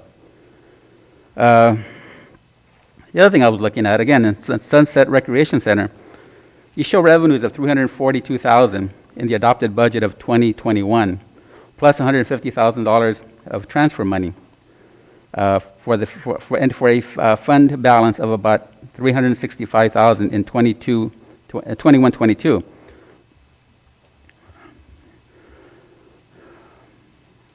And it looks like you're using pretty much all of the opening balance plus a lot of the transfers in your operations for the budget of year 21-22. Is that what the $342,000 was intended to be? I'm assuming that's the excess of the loan proceeds from the purchase of the middle school to the $2.5 million that was purchased. And if that be the case, what is to be done with that excess amount of $300,000? Is it being spent on operations, or what's happening with it? From the looks of it, it looks like it's being spent on operations, and I don't know that that's really the way it should be used. And the last comment I wanted to make was, I was looking at contract services, and I noticed that, again, Sunset Recreation Center has $75,000 for contract services, and I'd like to know what's that $75,000 for? What contract services are we going to be paying for? And the same thing with recreation. We have $18,000 for contract service and recreation, and $7,500 for contract services and administration. So I just like an idea as to what are we spending all this money for contract services, when it looks like we're spending about $111,000 on contract services in the budgeted year that we're talking about today. Those are just a few questions that I had in looking at the numbers just off the top of my head there. And hopefully we can address those and get some satisfaction with the answers to those. Thank you very much, Madam. Thank you, Mr. Hernandez. Are there any other public comments at this time? Okay, we will go ahead and close public comment for now, but keep in mind that if there are any questions that arise as we go through, you're welcome to get my attention. Has everyone had a chance to go over the minutes as they were just handed out?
I think we need a motion for approval. That's what we're waiting on here. I so move. Second. Thank you, Tracy and Norm. Okay. Any opposed? So there's one correction that needs to be made. The meeting was not led by myself, it was led by Mike Hinton.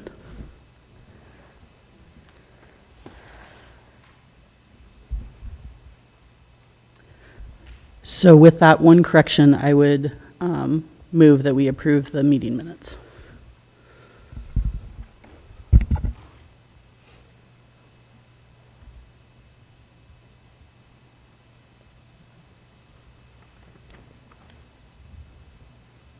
Okay. Did we have a second on that one? So what was the change?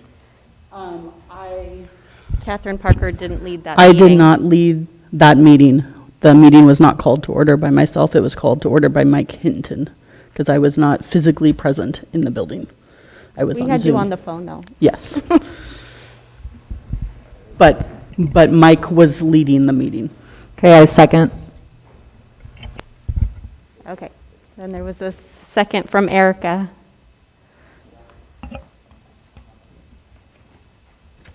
Any opposed to that? Oh, we need a roll call vote. Okay, roll call vote on approving that amendment to the minutes. Aye. Aye. Aye. Aye. Aye. Aye. Aye. Okay, motion carries. Yeah. Madam Chairwoman, there's two agendas, two proposed agendas. That's right. we So gonna deal with that? Norm had proposed that we use an agenda that is a little more detailed. Did anyone want to second that or have a discussion about the agenda? Can you, There was an email that went out. okay, so we're good there? Like informing, need to inform Skylar? Or? The Budget Committee, as a public body, can modify the agenda Okay, as yeah. they see fit. So if you want to use this agenda that was suggested by Norm, that's fine. I have copies. I just didn't distribute them because didn't want people to get confused before we made that change, if you made that change. So is it to go line by line, basically, or Yeah, page by page? Section Okay. by section. Which we normally do anyway. Okay. So I'd like to make a motion to adopt the amended agenda. Okay, Second. I will second. okay. Oh, We had Patrick seconded it, and so should we roll call vote for that as well? Yep. Aye. Aye. Aye. Aye.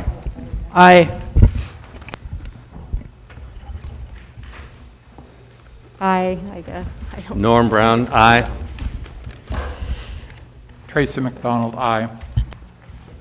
Gazewood, aye. Aye.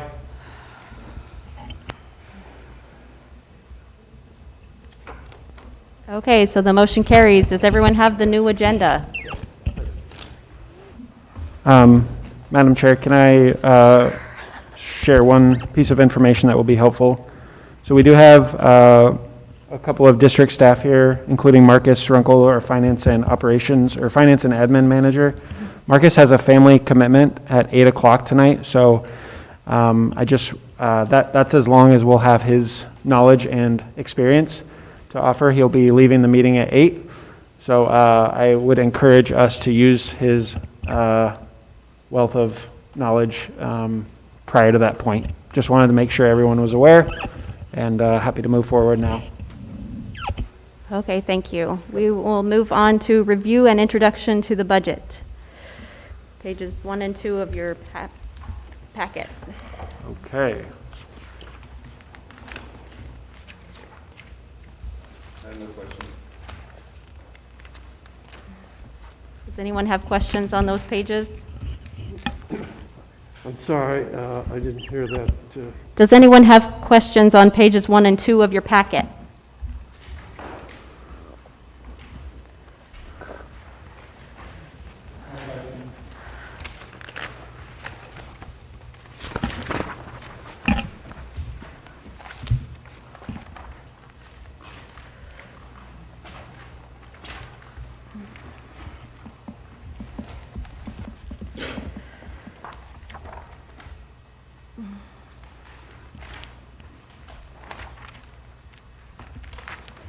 Let me know if there's questions. If not, we can move on.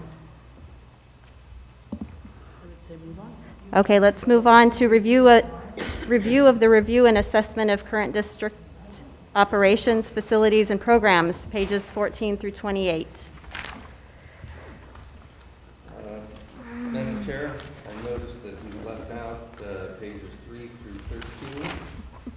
I have a question on page 11. It states at the top Well, of the page. yeah, I think the page numbers are just wrong there because the page numbers were incorrect. So if are there questions, pages 3 through 28? Oh, there we go. Sorry. I have a question on page 11. At the top of the page, it talks about the district acquired property for $2.15 million, which works out to 30 square foot.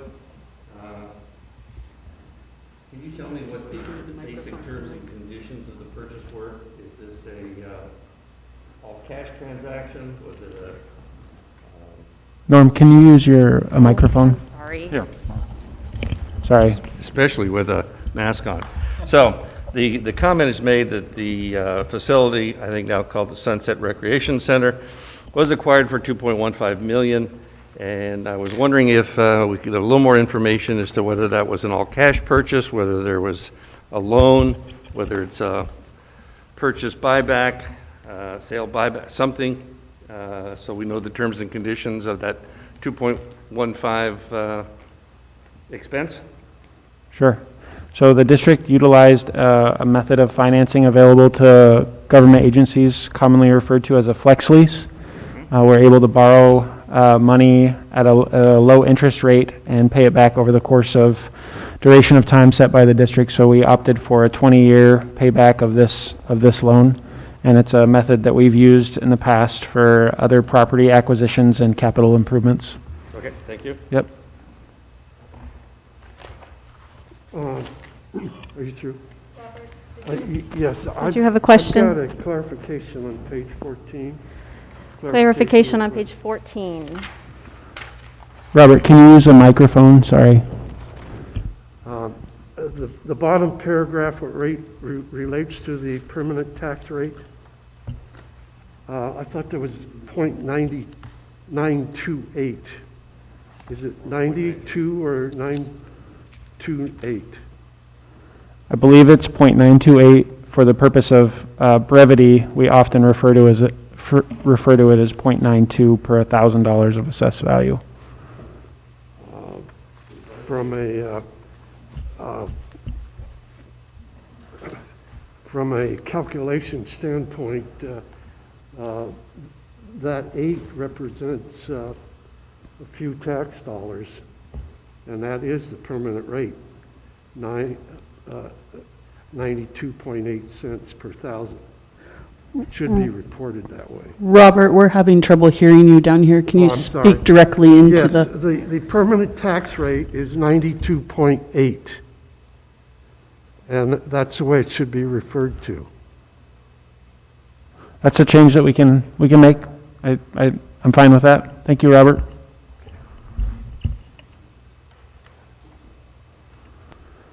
Any other questions up until page 28? On page 15. And you'll notice that I will be getting into some non-financial questions just to clarify things.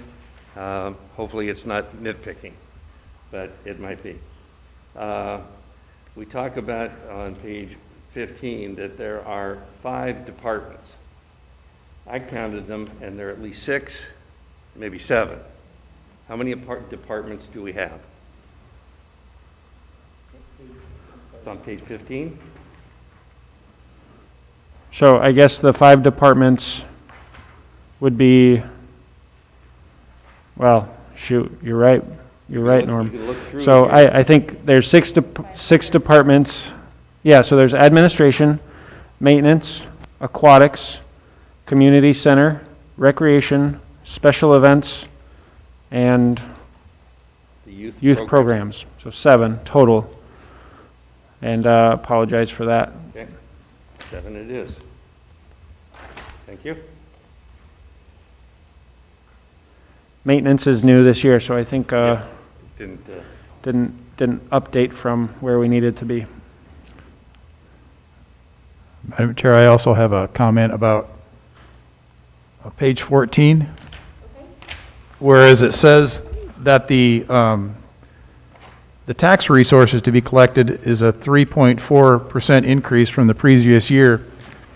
I think the important thing to note is that the total revenue for the year is only projected at 1.5. And I think that's a more important number when you're looking at your budget, that you do not have a 3.4% increase in your revenue. You only have a 1.4% increase in your revenue.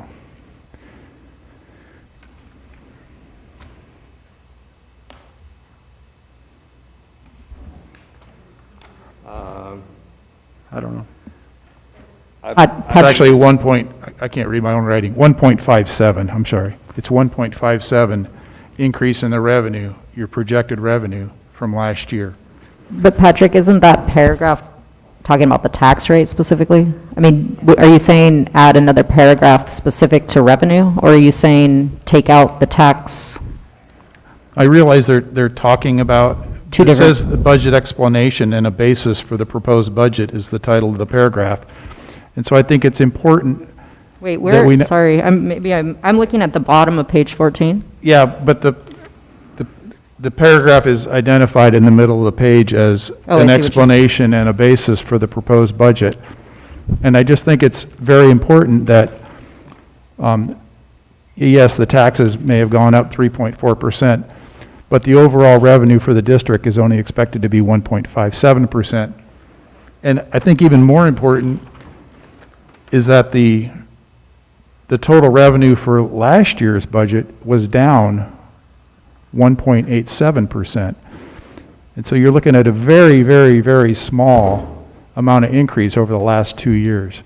And I just think it's important to look at total revenue and not just the tax revenue for the district.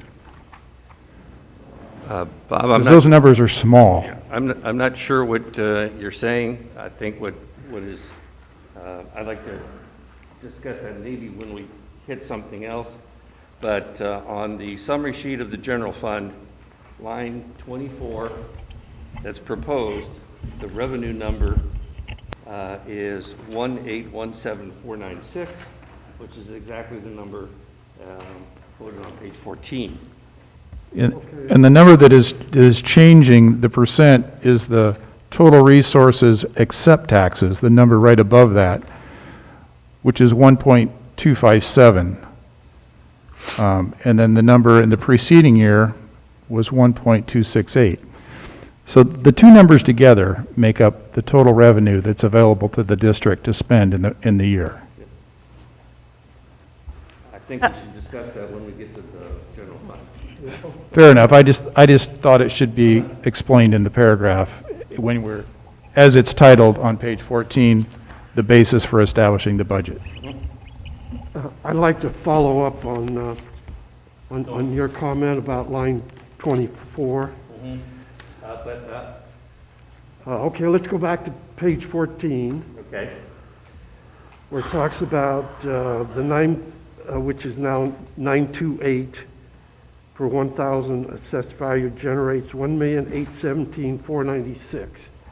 Okay, that's a figure that is on page line 24. Well, let's go to page 15. The top, that first paragraph, as I read it, so if I read it wrong, please correct me, that it says that 1.8 million figure is factored by 93% to provide 1,697,21. Which is the right figure? Has there been a mistake in the calculation of the tax rate versus the assessed value? I understand what you said. I noticed that too, and I think that's when we go through the general fund sheet. That's We need to clear that item up. So I would ask that the finance manager get the assessed value projection, and then we calculate what the per tax rate of the 928 will generate in terms of the tax, and then do the 93% factor. If we could divert from our previously stated process, I would like to finish this thought. I think that the description here is accurate. What it is saying is that it's too bad it's the same 0.93 as the tax rate, but we only collect 93% of the taxes that we should.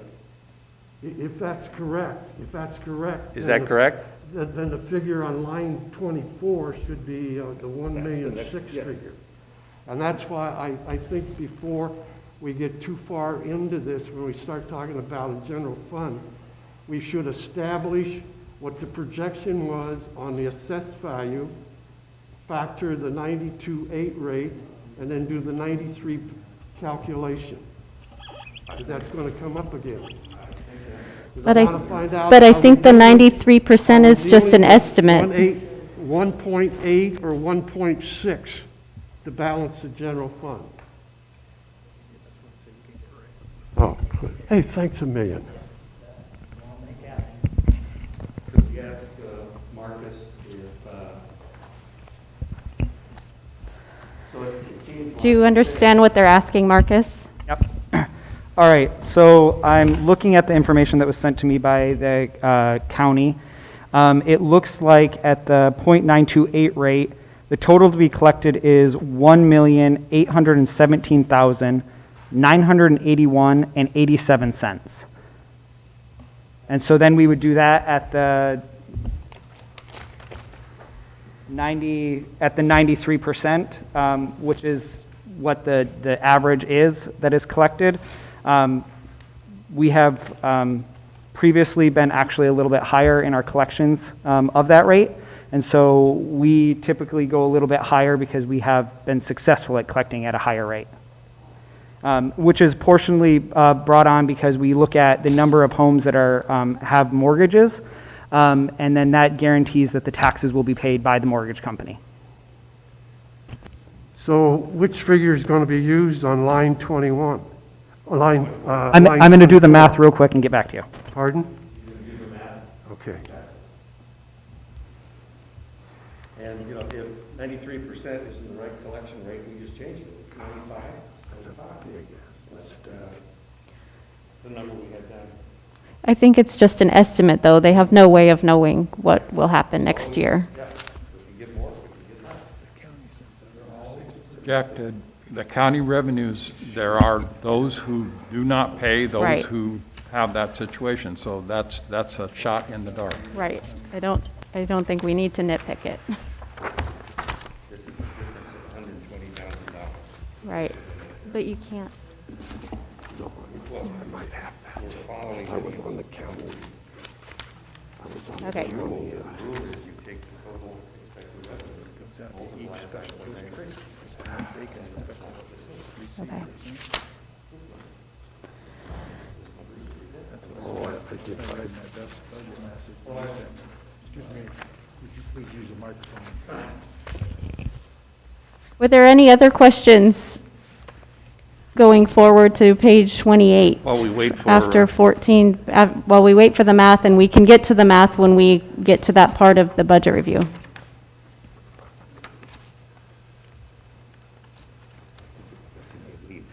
Huh? I know. Explain the flex lease. Okay, let's go to the review of the budget for administration. Oh, I'm sorry. No, and this may have been one of the things. On page 19, it is the estimated cost recovery of each area. And I believe that everything is accurate except on the administration and the maintenance. Instead of 100% cost recovery, it's 0. Thank you. It also mentions on page 20 that the district is working with the 110% cost recovery analysis group. What is the cost of that consulting, and in which budget does it show up? That actually shows up in the budget for this year, this current fiscal year. But for the Budget Committee's information, the total cost of services is expected to be around $6,500. So, but it's not in the next year? It's not Or in the year next we're- year. But it will affect our budget and operations moving forward, we anticipate. I'd like to ask Marcus also, overall, on that same page 20, overall, the administration budget represents a 1.3% decrease in budgeted personnel expense and a 13.9% overall decrease in budgeted total expense. As I did the numbers, but I am not a CPA, those numbers are actually 1.9 and 14.4. So if I could have those numbers checked, I'd like to make sure that they're accurate. Calculate that as well. Thank you.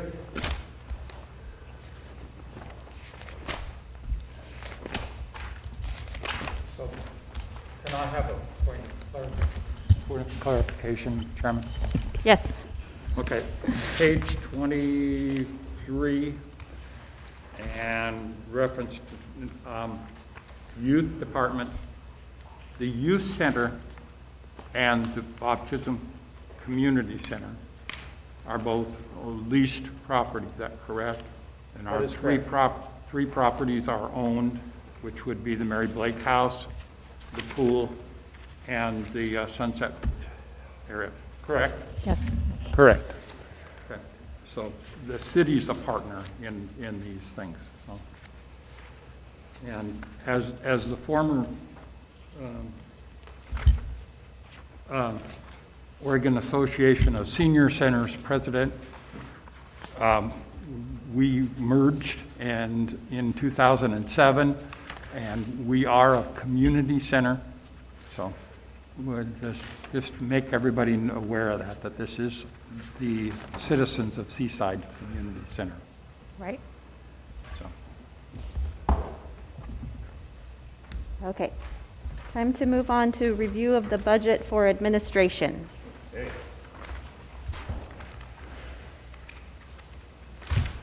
I just want to, I was just going to share with the committee that while I have the PDF up on the screen and I know it's hard to see, Marcus has the spreadsheet so he can make adjustments as the committee sees fit if there are those things. I'm not going to do it on this screen because I didn't want to mess up, but I trust Marcus a little bit more.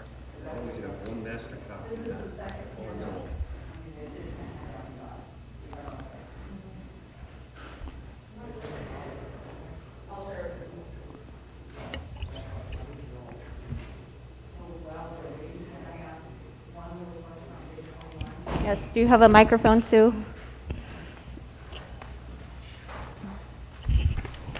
Sorry. On page 21, there's a tongue point is listed. Is that still a functional Yeah, we still, system for us? we have, the tongue point folks are training with us typically about once every other month or so. They're there doing water safety rescue and some other programs with us. So it didn't go out of business, or? Tongue point? No, it's still going.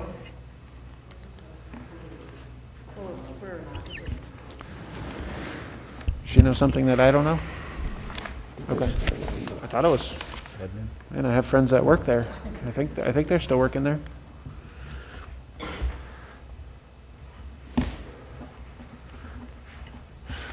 All right. Okay, questions about administration? If I could make a comment about admin, I think it's important to note that last year's budget committee approved a budget for personnel services at $364,000, and that this board submitted a supplemental budget that increased the personnel services to $430,000, a 32% increase this year. And I'd like to know why.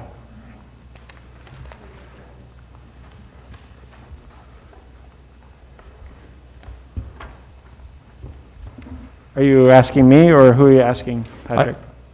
Either the board who approved this increase or yourself, I don't. So, I mean, I can't speak for staff as to their motivation in changing the budget, but from my perspective as a board member, there was a reorganization that changed up the staffing. So we have director level staff, that some of which the FTE is included in the administrative budget. So last year's increase in revenue was, I can't see, because my impression is that the adopted 2021 budget here, and Marcus or Skylar, you could correct me if I'm wrong, this is the supplemental budget that we approved? That's correct. So I don't have memorized what it was prior to the supplemental being put into place? I have the supplemental here if you want to read it. Okay. So what was this? It was $364,000 that was bumped up to $430,000. Yeah, and the reorganization took place during that time frame, I believe. So in a year where the total revenue actually went down 1.8% or 1.9, we increased the personnel services budget by over 30%. So I understand, or every time you increase personnel services, admin, it takes away from programs and maintenance. So you did over a 30% increase in a year when revenue didn't even go up at all. It's a huge chunk for realignment. Maybe if I could add on to that, the budget was the budget. What we're seeing here is a large increase, and I don't know if these are fixed costs, but they seem like, unless personnel are pretty good commitment, that I would express some concern rather than anything, that we've increased the labor budget so much that your usage of funds is going largely into people, not programs, and that's a concern. Was it the wrong thing to do? I don't know, but just highlight it that yes, we've now baked in a 30% increase in personnel costs into the budget, and if we don't achieve revenue expectations, that could come back to roost. Or Han. So Pat, go ahead. So traditional increases, I went back, and so for 14-15, the increase in personnel services was 6.9%. The next year, 6.5%. The next year, 9.6%. The next year, 14%. The next year was only 1.65%. And then what I would call an unprecedented 32.5%. So, Skylar and Marcus, I'm not totally sure, but I thought you both were working on like a salary scale that took into account the market. And I don't know if that had anything to do with any of the increases, because if we weren't equitable within the market, was that part of it? I'm not. I don't know if Marcus's recollection or information that he's retrieving in his brain is better than mine, so maybe I'll let him speak. I guess to my knowledge, I think there is a reason for this. I just cannot recall what it is, and I'm not, with all due respect to Mr. Duacek, I'm not sure why we're litigating a supplemental budget that's already been passed when the budget that we're discussing is for this fiscal year. Now, if there's a fiscal year 21-22 concern, then I think we should discuss that, but because it's the basis for the 21-22 increase. Correct, but it actually, the personnel services line is decreasing from the 2021 supplemental budget adopted line, which has already been adopted. So, Marcus, do you remember exactly why the increase? And if not, I think it's okay, and maybe we can get back to the budget committee once we look into why that jumped in that way. I think it was Celeste that said this. The biggest component of this was because of a restructure of the district. And as a result, we, during that restructure, moved some staff to admin to provide the administrative support to the programs so that programming can continue. So I actually think it's a fair question, and what I'd be curious about, Patrick, if you've done it, I'm happy to try to run it really quickly, but across the board, whether or not this is reallocation and moving staff onto different budgets versus, I don't know what the overall personnel change was from the original adopted budget to the supplemental budget. But I'm happy to do that. So is this a matter of that we're putting them into a different pot? Right, and I know that. Because of the reorganization. So the FTE of 5.1, that was not what I remember a year ago. Right. I have the 19-20 budget here, for instance, and it was 3.75. Right. I've done an analysis looking at the personnel services expense for administration, maintenance, aquatics, recreation, youth programs, community center, and special events. And the percent increase of the proposed budget over the 1920 budget is 33%. Agreed that the percent increase over last year's budget is only 9.6%. So the big increase is over the previous budget, not the one for last year. So, and that is the total, so that would account for any changes between departments and moving people around.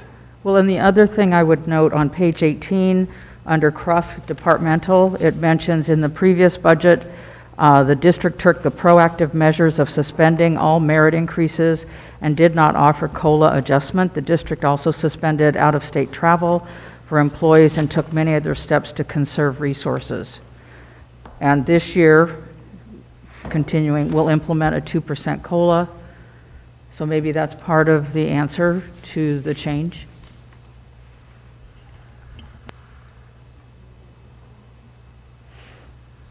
Well, again, I'm not particularly interested in the reason. I'm pointing out the numbers. And the numbers are, you put a lot more money into personnel services, and we need to watch that going forward, so it makes sure that it's justified. I would add that I think it probably is justified because of the acquisition of the new building. So there will definitely be a need for more administration, and I'm glad that you did that. I mean, I agree. Just my experience, when, you know, especially an organization like the district grows, if we're not growing the admin along with our programs, then we'll find ourselves in some big trouble later down the road. Yeah. So I think you're right, Norm, it's something to keep an eye on and to grow alongside our programs. But Patrick, was I don't know, was it a question or just more of a comment to watch out for? I thought it was important to note, to understand the last couple of years of the budget and what the personnel costs have done. Because while I agree is you grow a program that the personnel costs go up, when your revenue is not increasing and you continue to increase your personnel costs, the programs lose. So when your revenue is not increasing and your personnel costs are going up 30%, the programs lose. I agree, but I don't think that there was any way around it last year with the pandemic. Yeah, I agree, and I think that was the topic of board conversations, is that we were in an extraordinary situation and working to increase childcare specifically, which is staff intensive. And so, I mean, I think it was an extraordinary year. And so I think taking into account some of the decisions that had to be made, given our historical time, you know, I think that was, at least for me, that was in my mind. Okay, any other questions about the budget for administration? I'd like to know what the line item 19, what is the budget for financial review? That's for the district audit. We contract out with the auditing firm every year, and as you can see over the past few years, the contract amount has increased. It's a necessary requirement as a public body. Wondering if that would be less mention that. Also, I see on line item 27 that you're more than doubling the budget for training, travel, and needs. Is that mostly for training or travel? So the reason why the budget last year is significantly smaller is because we suspended all travel or out-of-state travel because of COVID. And to be honest, there was very little travel expected when we proposed the budget, and even less occurred. This year we're anticipating the opportunity of some travel occurring, so that's why the budget returns to that 11,000 number, which is in line with where it was previously. Yeah. Okay, I'll make a comment that on the bottom page, line 48, Marcus, that's where I calculated the percent increase for the administration budget at 14.4%, not 13.9. So if I was using the right numbers. You are correct. And if we could, I'm sorry, if we could get, and I realize I'm talking about 2021, and I only do that to clarify increases to the 21-22 budget. But so for admin expenses last year, the supplemental budget indicated that they were $680,911. And in the summary here that we were given in our budget, it says it's $640,411. And then in the monthly that comes in the district packet, it's also $680,000. So I would think it would be the correct number would be the number that was passed in the supplemental budget, but there's a $40,000 difference there. That could have just been either Marcus or I'm not sure, but we might have just put the wrong number in. I'm not sure. Marcus, you know exactly what he's referring to? I do not.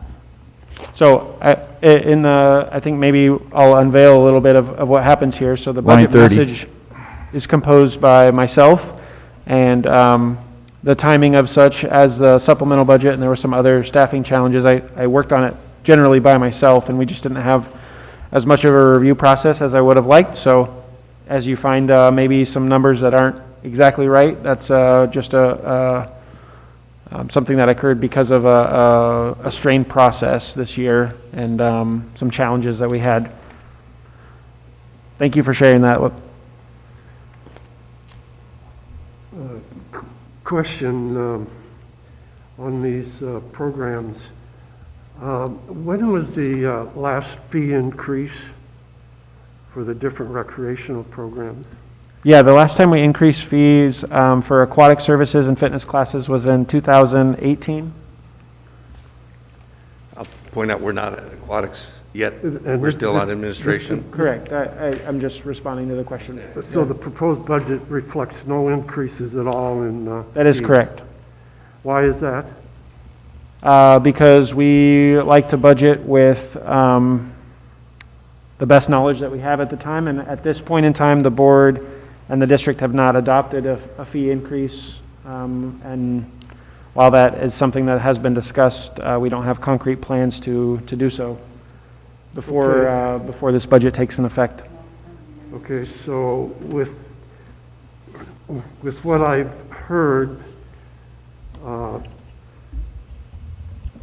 in terms of directors speaking to expansion of programs,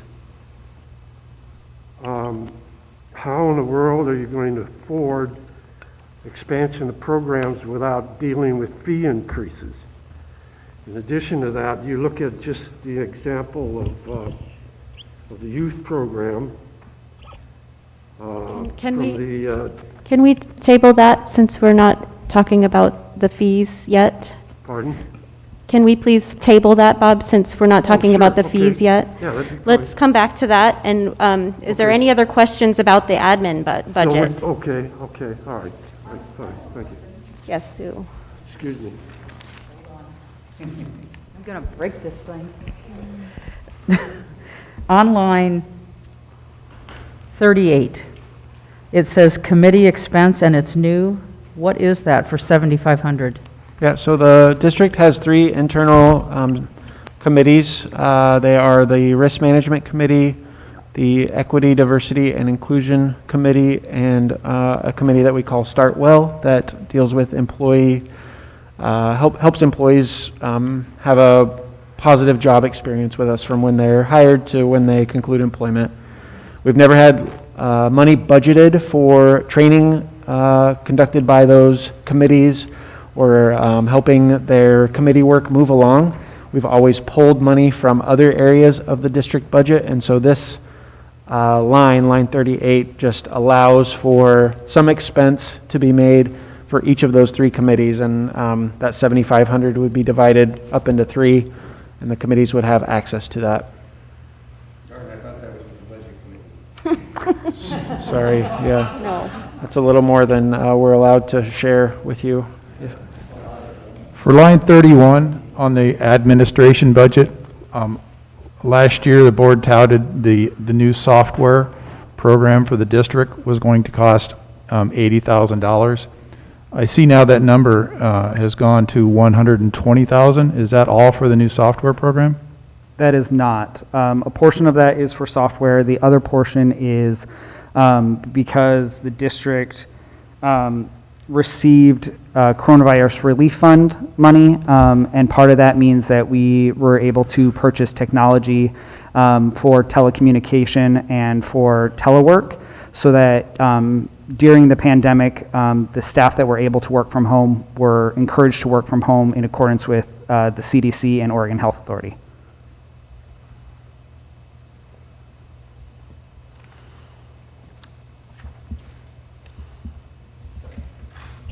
Okay.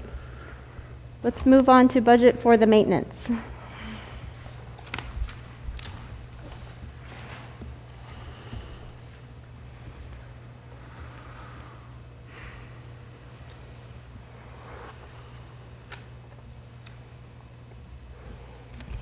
I have no questions on the maintenance budget. Norm? So I have a, I just have a, how do you create actuals in a maintenance budget that didn't exist 3 years ago? As we took the salary line items that were a part of that and combined them to create the actual number.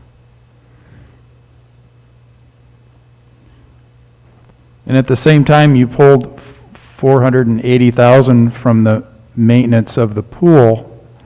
You only put 390 or 80 of it into the maintenance budget and siphoned the rest off into admin. I'm not going to discuss, it sounds like you're making an accusation, or I'm not sure where you're trying to lead with. Oh, no, it's just in the supplemental budget. I was just making a note of how that, the maintenance budget, the way it reads and the way you explained it at the board meeting, or the way it was explained, was that the maintenance budgets from the various programs were put together to create this maintenance budget and the position. But in fact, a large portion of that maintenance budget was funneled off into admin. And I'm having a hard time with the maintenance of the pool, the line item here, having only $50,000 repair and maintenance and $25,000 in capital outlay. For the pool had expenses pretty close near to $1 million every year, 800, 900, $1 million every year.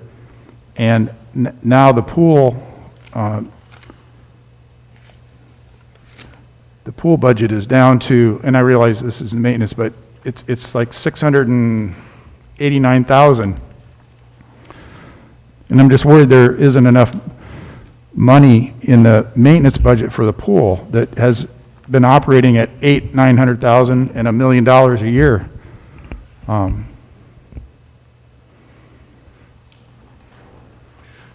Patrick, there are no capital projects or shutdowns scheduled for this year. Thereby, they would not need, $250,000 or up to $480,000 in maintenance expense and contract services. So I think that might explain why the budget is so low, because we are not planning any capital projects this year.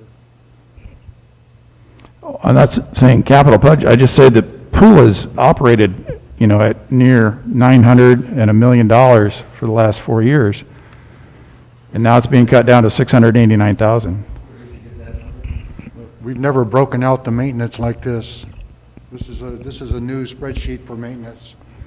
I realize that.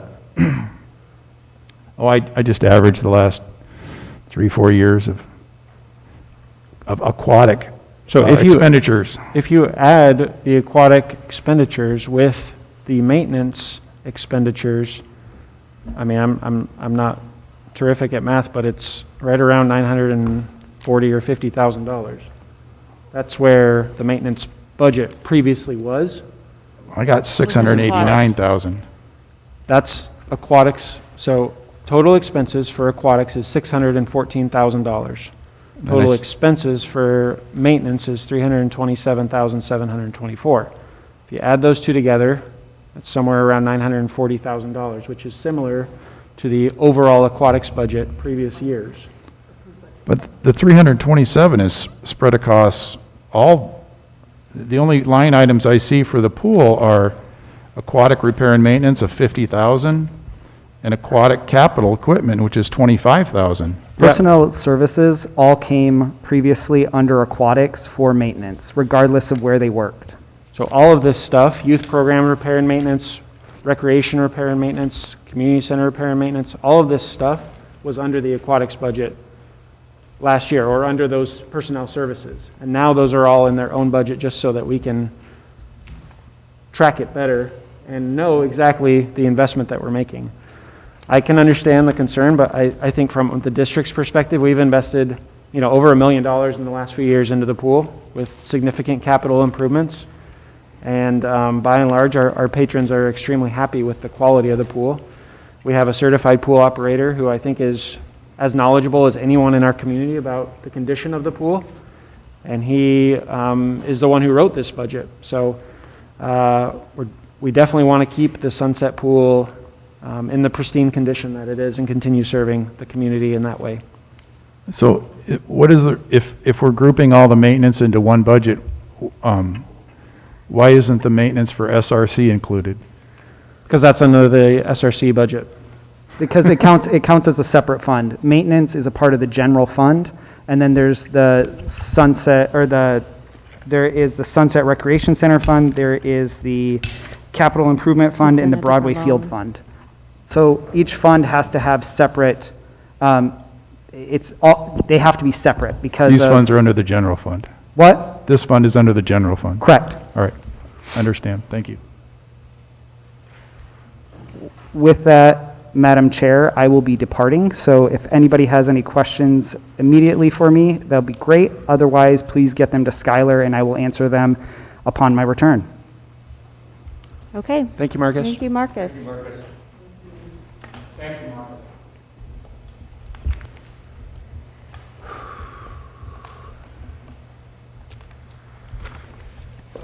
When did you say Marcus will be back?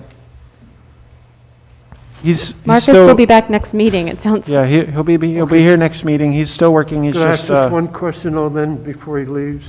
Okay. Which would,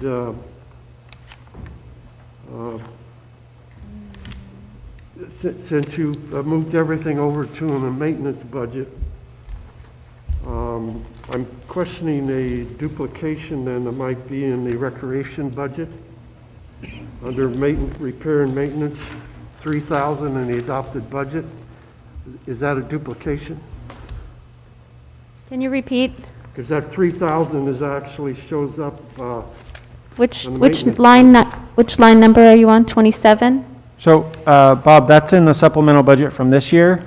The recreation line 27 doesn't have any money included in the proposed budget for next fiscal year. That line is blank. The adopted, that's actually zero? That's what it shows right here. Proposed. Yeah. So that page needs to be corrected then. It shows 0 on my page. Well, the one I've got here, it shows it on the 3,000 is in there on the adopted. Last year's. Yeah, that's what I'm asking. You moved everything from the individual program budgets into maintenance at 3,000, then should be moved out too then. So you've got an extra 3,000 in there. You people don't know what the hell you're talking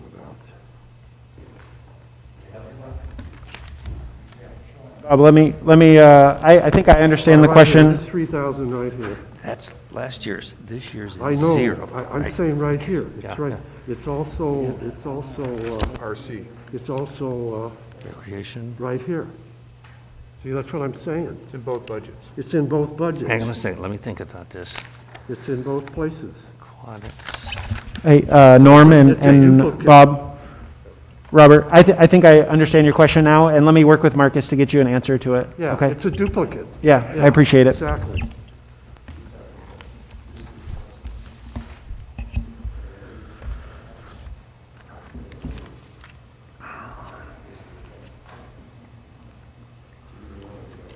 Would you like to move on to aquatics? Let's move on to aquatics. Okay, and I'll preface it by saying between Darren and I now. We'll do our best to answer your questions, but we may have to get back to you on some of the.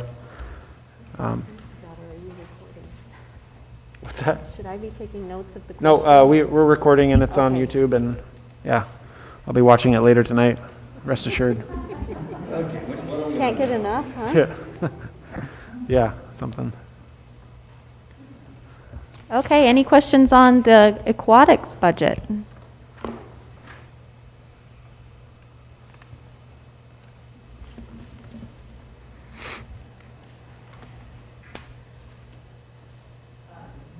Skylar, so I'm assuming you just kind of stayed conservative with the swim lessons, just to be on the safe side, is that kind of? Correct, yeah, I mean, a month ago, as we were working on the budget, we didn't know if we'd even be able to pull off the successful season that we're doing now, so we're optimistic that 20,000 would be, significantly less than we were generating a couple years ago, but we have a full session right now with 103 kids, so hoping as long as we don't go up to extreme risk, we can, continue offering that. Well, and I think extreme risk doesn't exist anymore, right? I mean, the governor isn't going to go back to that for any of the counties, I thought, correct? Yeah, that's what has been that's said. what's right now, okay. Yeah. Yeah, okay. So potentially that could be even closer to the 1920 budget. Yeah. Okay. I think the bigger concern for us is that, with swim lessons come a host of other challenges, logistical challenges with parents and getting kids screened and everything, starting the lessons on time. So we're hoping for less restrictions and a safer environment for everybody to come do swim lessons and open swim as well. I mean, typically we would generate $20,000 to $30,000 in open swim, partly through a great sponsorship or arrangement that we have with Seaside Kids, but we weren't able to offer any during this current fiscal year, and not sure exactly how that will work moving forward. Yeah, I mean, and it's, yeah, exactly. So rentals, swim lessons, all of those things are extremely conservative. Yep. Yep, okay.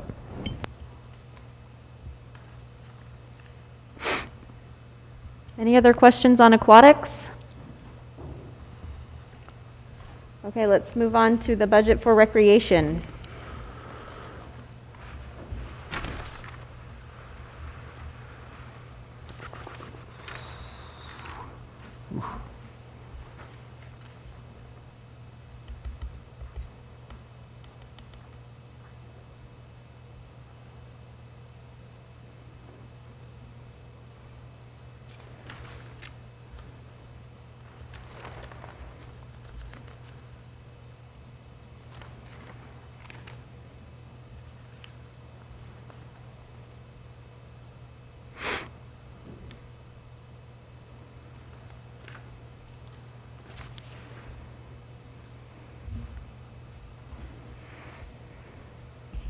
I have no questions on this budget.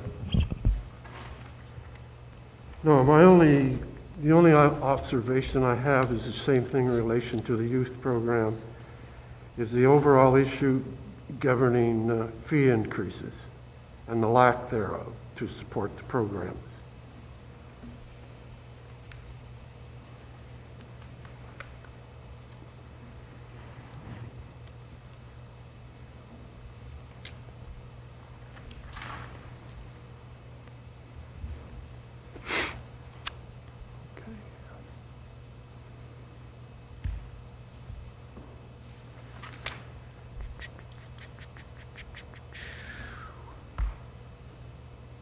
Skylar, didn't we receive $62,500 for the grant, which I'm assuming would go into the next fiscal year?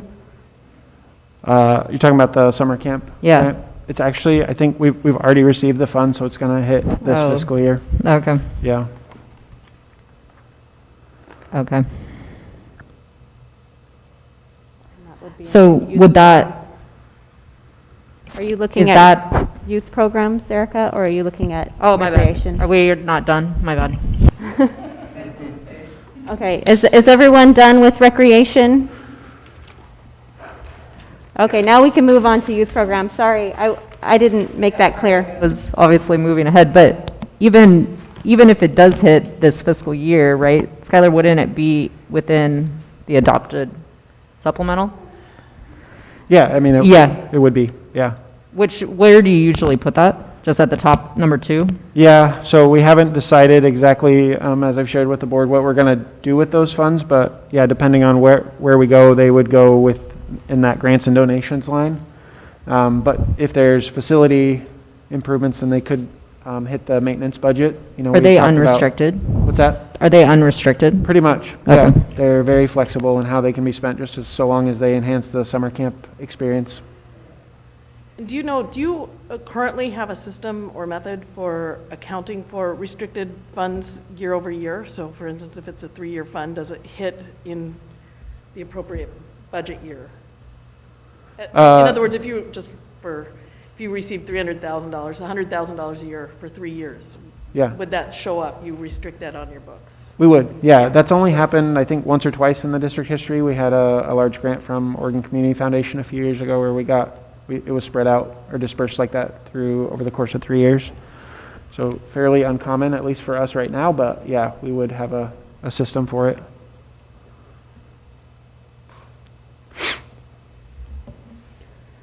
Okay, any other questions for the youth programs?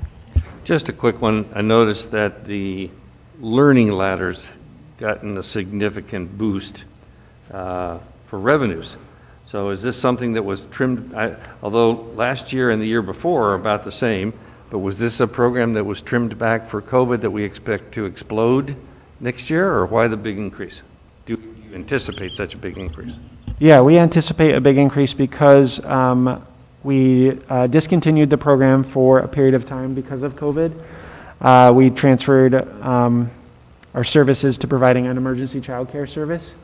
This year, we're able to serve more kids because we have the Sunset Recreation Center, and our capacity is basically doubled in which we're able to serve. We can have 18 kids in a class, whereas before we were restricted to... The learning ladder is kind of a... It's the preschool. Yeah, it's the formal name for the preschool. And with the Cannon Beach preschool closing, I think that's smart. Yeah.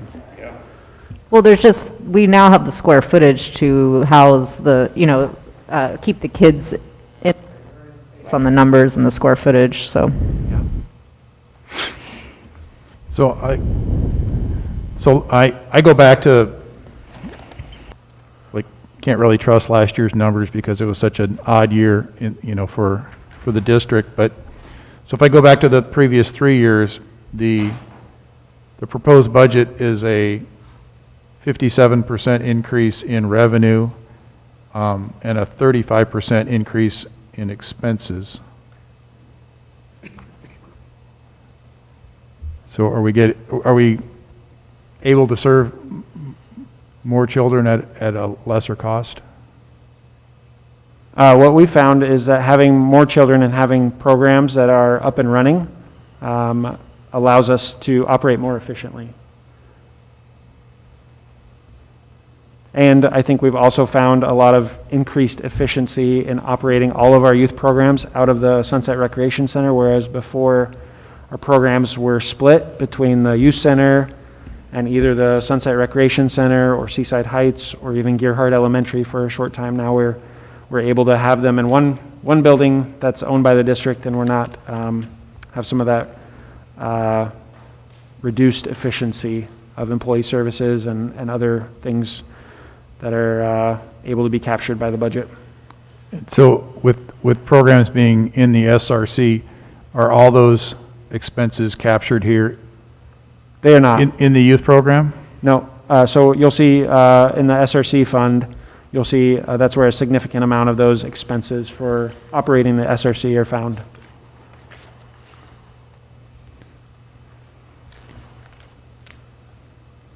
I just find it's difficult to assess program costs when you have, programs being funded out of the general fund, and then you have a fund for SRC that has its own maintenance. You have a maintenance fund on the other side. You have a youth program fund with revenue and expenses, but then you have also expenses over at the SRC. So trying to get your hands around what an actual program costs versus the revenue that it generates. Yeah. it makes it a little difficult. I guess my interpretation of what Marcus said is that was a requirement. Is that correct, Skylar? That To have the Sunset Recreation Yeah. Center fund? Yeah, it is. So, It is. but I agree with you, Patrick, that potentially, for the purpose of, like you said, assessing a program, that I'm assuming that that would be an exercise that would be good for you guys to go through. Yeah, Yep. absolutely. Yeah, I agree, because it feels, we're meshing the cost of a facility and not sort of amortizing that into the cost of running the program, right? Because the programs use the facility. And so I agree that it's tough to assess, but if that's how we have to set up the funds, I think it creates a complication for for assessing the true cost of a program. I think that it definitely is an area to work on. I would agree with that. I'm actually, Our foundation is, I think, provided, about $13,000 last year in financial assistance to a lot of families that needed their kids in those programs. And so it's hard to show that in the equation. This budget should never show anything from the foundation. Keep in mind, folks, people now are spending more in childcare than their mortgage. Their mortgage, housing payment, their childcare costs are higher than that now. If we can keep and encourage a program that lets young people grow, that's a goal that Sunset Park and Recreation should have. I know it costs money. So- Well, I think it's also important to keep in mind that the strategic planning for the SRC is not complete, right? I mean, that's 5 months away. So what we're working on, we know, right? We know certain things, and that's what's being proposed. I mean, I'm assuming a supplemental will have to occur again this year. yeah, I think it's very, very likely, unfortunately. Okay. Okay, let's. Okay, next. I have a question. Okay. We have a new position, coordinator on line 21. Yeah, correct. Is that have anything to do with the reduction of line 39, elimination of contract services? No, it doesn't. So actually, if you look on the line above, the position used to be titled the Youth Programs Manager, and it's been reclassified to a coordinator position. Oh, okay. So it's essentially a, Okay. yeah, what is just the a simple contract services reclassification. being eliminated? What's being eliminated there? Contract services. Great question. On line 39? I see it. I'm not sure off the top of my head, but that'll be a question I can get back to you, Robert. Okay. I'm actually recalling, but I'm not sure about this, Skylar. Did we hire temp workers for some of our youth programs? We did not. No, we did not. No.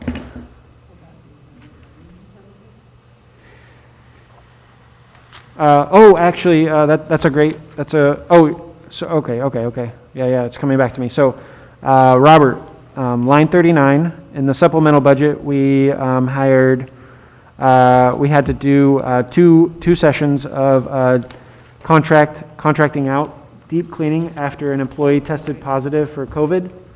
So that's what that contract services was for. Okay. I don't know. And then, Sorry. I'm still stuck on this, That music program? and I really think the board needs to address the issue of looking at fee charges, fee increases.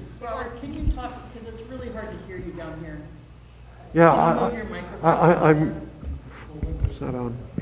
Okay, sorry about that. Can you push your button? Okay, Push your- I'm on. Can you hear me? Okay. better. All right, I'll try and speak into the microphone. I'd rather look at you, I guess that's what my problem is. Okay, no, I'm still stuck on, for all your programs, the fee increases, and I really think the board and the executive director needs to address that issue. So Go ahead. I'll just say, Robert, I actually agree with you. I have this on my list of priorities if I were to remain as a board member. I do think it's a priority. I will also say, and this goes a little bit to what Patrick was talking about assessing true program costs. The district is currently operating without an overarching strategic plan, which has been a priority, but again, we just haven't gotten to it. So I think we have some things on our list. But I agree with you. I think fee assessments should be something that we look at, particularly if we are expanding services. We need to make sure that district residents are enjoying savings in their fees because they're already paying in with their taxes.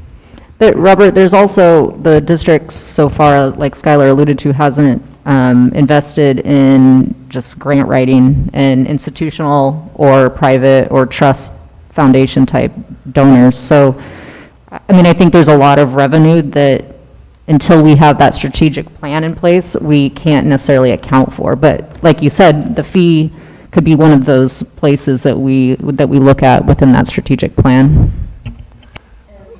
I would just like to add that it's something that has been discussed by several different iterations of this board, but when the pandemic hit, it was a choice to not add a burden to our citizens at that time, and it's something that we were hoping to get back to potentially next year. We'll second that conversation, because it was one about holding fee increases at this time. And I'll admit, especially going back to page 19 on the cost recovery, my initial thought was, wow, we should have everyone have at least 50, 65% cost recovery. That's the, raise fees, do something, we should do that. And then a little later on, especially when we're getting into the property tax issue, and I'm thinking, well, if I'm using the pool and you just raise my monthly fee to $100, that makes you look a lot better, but wait a minute, I just paid $120 in property taxes. Where did it go? So I think that, yes, you should look at the fees, but I also say that, wow, there's a big pool of money that's not coming from fees, that's coming in from property taxes, and people have an expectation they're going to get something for that. So our goal can't be to have everything paid for by the fees. Somewhere we're providing a service that people are paying for via their property taxes as well. Well, you have to remember that as a special district, you're absorbing the full cost of administration. If this district, the Park and Recreation District was actually a program of the city of Seaside, then you wouldn't be absorbing 100% of the cost that is not recoverable from administration. Yeah, and another reason, as we said, that we need to watch the growth in those administrative expenses, right? So that's all together, I think, good. Wrap it up. I'd like to say that the city had to be responsible for the services that we provide. They would be bankrupt, and their pool would not be open, very much like Astoria's. Okay, let's move on to the community center budget.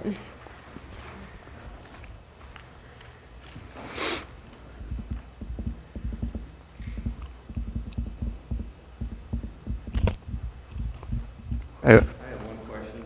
I thought reading in the body, it said that the city paid a $26,000 fee for us to run the park, the Chisholm Center, but I see $66,000.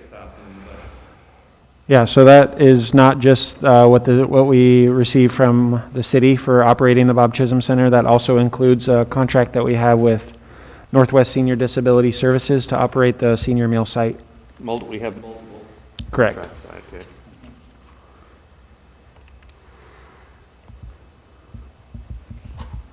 I'd like to ask, it seems like the proposed 21-22 revenue for the community center is near the 19-20 numbers, a couple $1,000. But expenses are almost $24,000 higher. Can you explain that?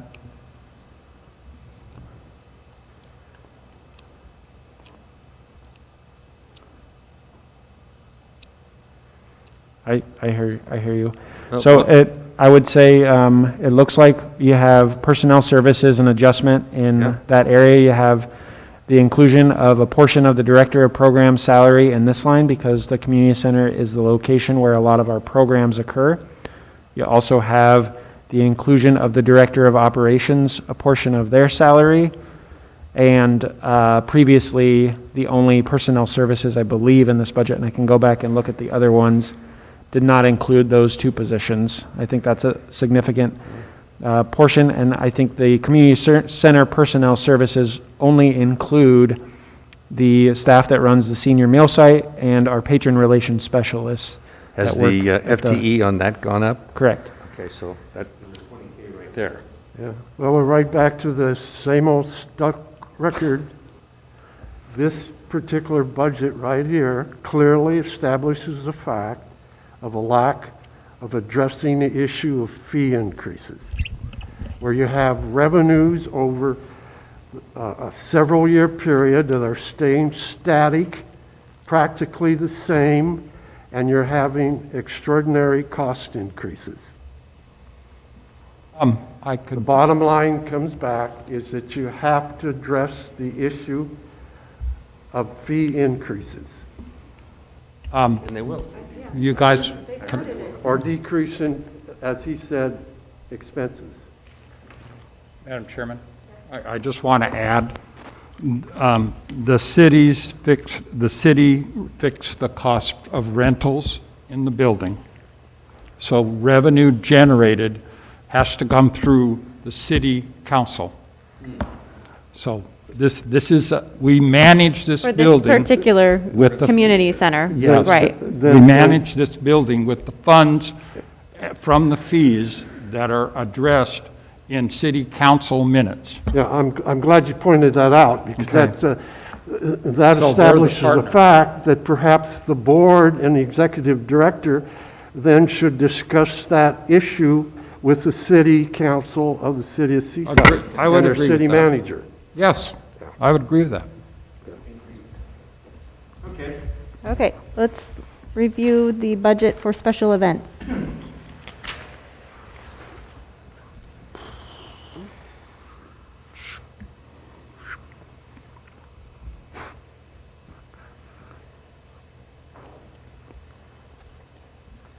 And I'll make the same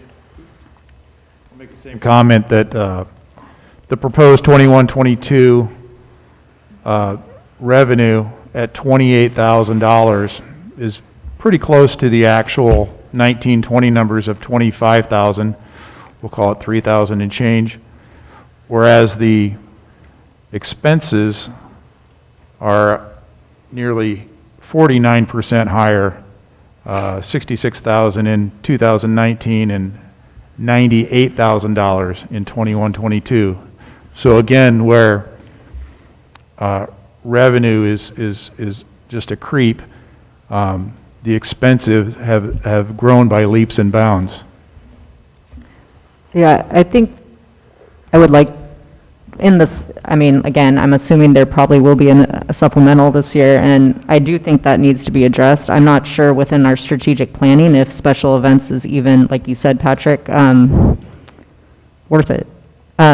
Maybe there are other revenue sources, like I said, grant writing, other places that could kind of supplement what you're talking about. But I think from what we know right now, it's what we have to work with. But I do agree that probably does need to change in the future. And I guess the problem is we can't necessarily change it now. We can only work from what we know until that strategic plan is finished. I mean, Well, I understand what you're saying. That hasn't happened, and you still have these large expenses that are being paid against minimal revenues. And like I said before, the programs are suffering. They're going to suffer. agree, yeah. I mean, just as an example, Skylar, I mean, the salary for some of the personnel, I think could actually be diverted to grant writing, changing some of their scopes personally I'm not sure if we're supposed to give opinions, but that's my opinion. Which I think, like you're saying, could in the future bring in exponentially more revenue as opposed to special events.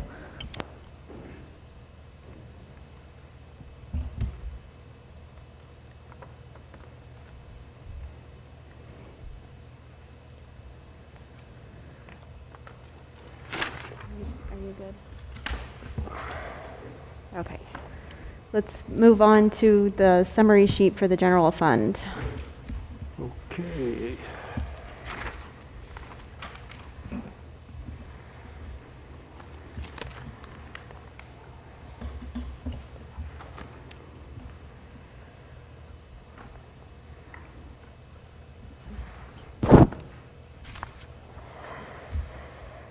I just want to clarify, you're talking about the summary sheet that's on page 48, right? Okay. That's correct.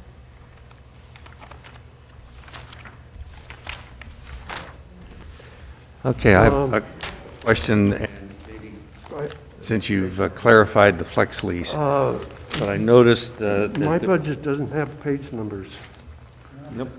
It's the first sheet of the actual budget document. It was the Yeah, very first one. I know what redone. page you're talking about. We're on the but same sheet now. Somebody said page number, and This is the one that Bob zeroed in and found the one mistake that they'd made on barely looking at it. yeah, and that's not going to be resolved tonight, apparently, that, But anyway, so, 924. well, that was the one where you said they needed to move the 140,000 down from bequests and foundations. Right. That's been done, but it's not showing on this sheet because I'm just looking at the PDF yeah, of what we gave you. Marcus sent out that amended page, yeah. So he's corrected that one, but I just noticed that there's nothing under debt service.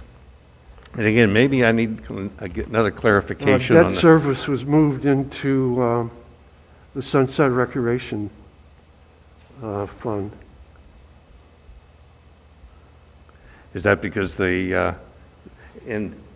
Yeah, so- there is a flex lease on that will have a debt service? Correct, figure? so that if you, I know you don't have page numbers, but if you go to the Sunset Recreation Center Fund on page 56, you'll see the debt service for the building acquisition is on line 42. Okay. Or 41 and 42.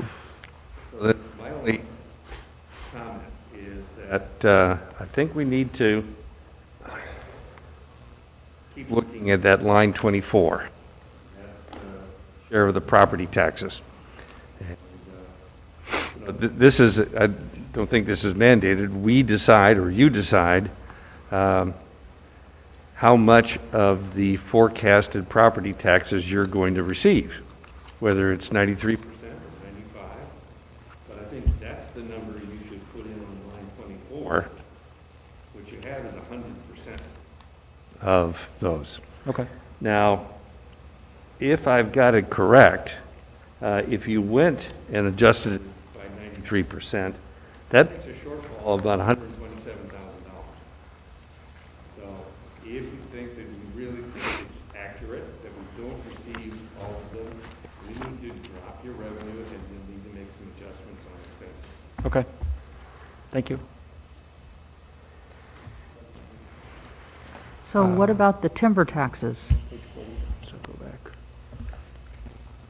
I think that shows up in another fund. No, timber tax? It's on line it's 9. on line 9. This budget. What's your On question, line Sue? 9. Sue, do you have a question, or?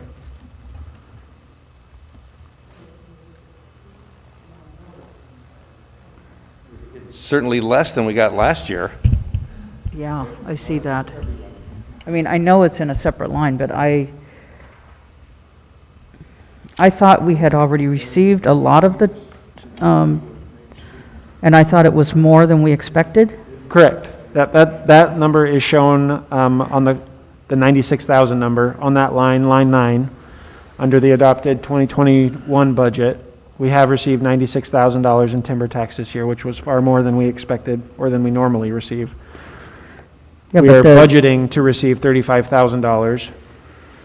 That's done rather blindly, unfortunately, because the county is not able to predict how much timber tax special districts are going to receive every year. So sometimes, as you can see, it's far below $35,000, and then last year it was, significantly more. Yeah, your March financials, Skylar, reports that the timber tax revenue was $96,717. So you've met the budget projection there. But we had the benefit of having the supplemental budget, so it was later in the fiscal year, so we knew. So on line 24, how much of that money for the property tax has come to us already? Zero. You've Yeah, so we don't- got, through March, you got current taxes of 1.7 million. So we won't receive property taxes for next fiscal year, Sue, until mid to late November. Except there'll be a pretty good chunk of change received this month because this is the third trimester. Is that done on a quarterly basis or monthly? Pardon? Do we receive that on a quarterly? Well, you get the big tax big tax collections in November, February, and May. And then the rest of the year, each month it just dribbles. I sent my check last week. Yeah. How much was it in March?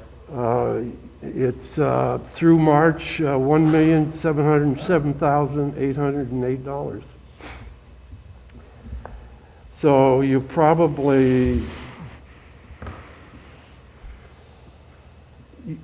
to meet the current fiscal year revenue, if not exceed it by a little bit.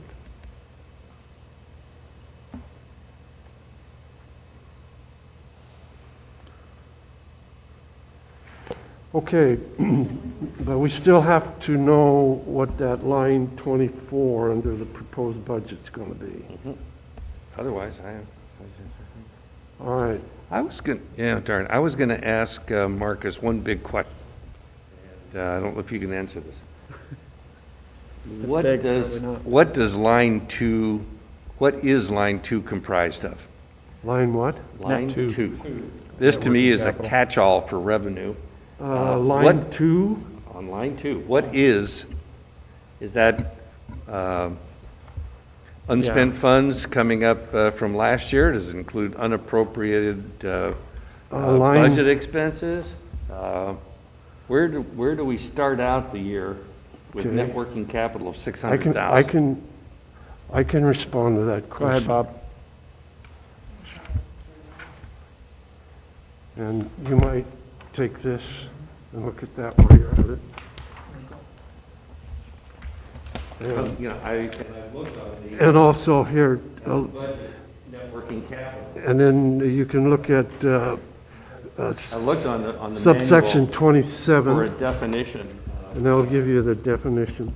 Okay, what net working capital is, in essence, it's called a couple different things. Some jurisdictions refer to it as a beginning fund balance. This district refers to it as net working capital. Some refer to it as beginning fund balance. Simply what it is taking, as the statute relates, is current assets, all your expended cash, whether it's investment or cash equivalents, and you subtract your current liabilities, which are accounts payable and accrued expenses, which include accrued payroll taxes, stuff like that. That is what you would end up at the end of the fiscal year. That rolls over into July 1st as the beginning net working capital for the new year. in estimated budget. We're showing the proposed 21-22 budget starts out with net working capital of $600,000. Yes. Does that mean we had that much extra? Well, I've got some, I've got a report that I could give you that that's going to bring several issues into question. Now, if you look down at line 59, line 60, you see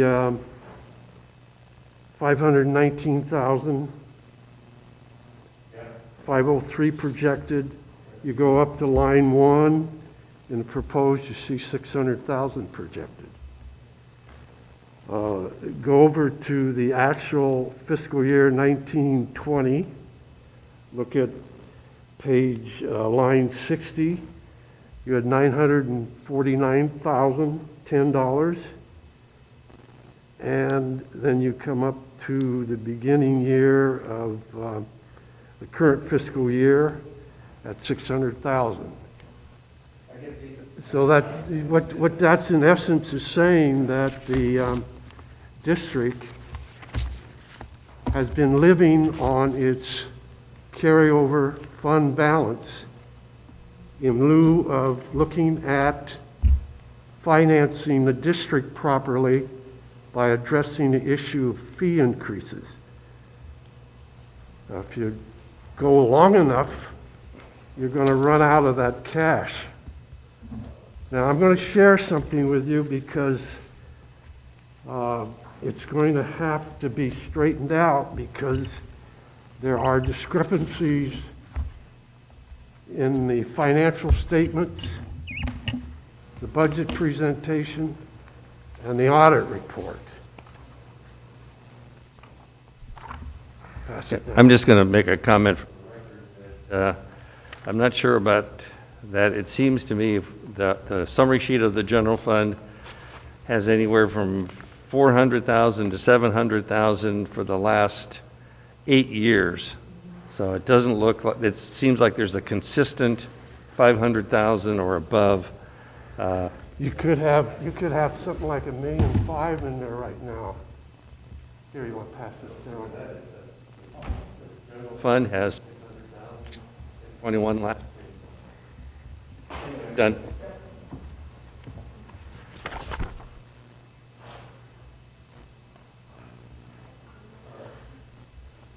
Okay. Should we keep going? I think we're done with the general fund, correct? General fund. Okay, let's look at capital improvement fund. No, we're not done with the general fund. Oh. We need to point out some figures here regarding the net working capital fund balance that we're just addressing. And there's 3 charts here. That you've got financial statements, the budget, and the audit report that don't match. And your administration is going to have to clear these up before the next meeting. It's going to be difficult to get that budget passed unless we know what that fund balance really is.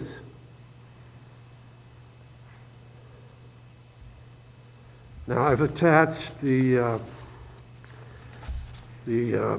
March 31st attachment that is with the director's reports. Under the general fund, it shows a beginning fund balance of 500,000, an ending balance as of March 31st of 1,264,584.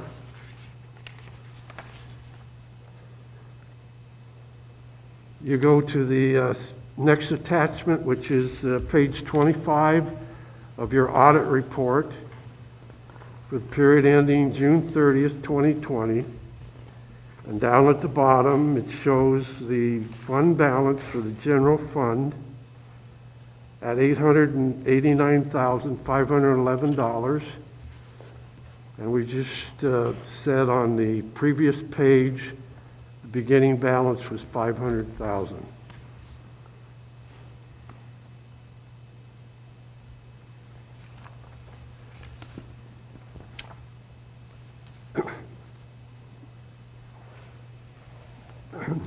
Now, if we go back to the front page, the first chart there shows the references of how the different funds are allocated, where the expenditure rates are as far as the revenues, and there's a sort of a brownish orange color, column H, that shows the variance of all those balances. You go down to the second chart at line 42, it looks like the general fund is sitting right now at the end of March at $1.6 million. And yet the proposed budget is reporting $600,000.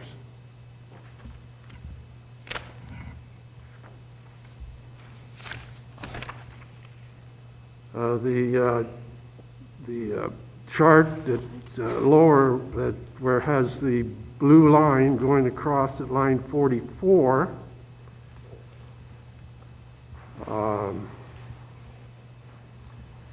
reflects deficiencies or differences between the different funds that are related between the audit report, your monthly financial statements. So I think that before the next meeting, that those issues have to be addressed to see what that really is. The one thing that this Are you report- proposing a motion? I just Is want, that- pardon? I just want to clarify one thing, is that this schedule does not reflect the subtraction out of one thing, and that's taxes receivable.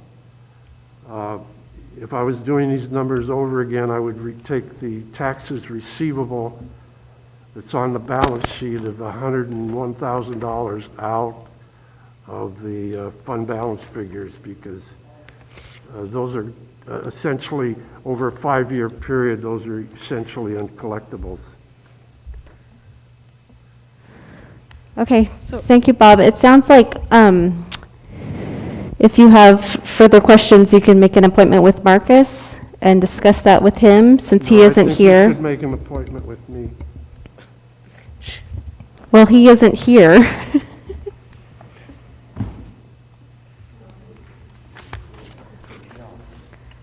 We'll refer this document to Marcus.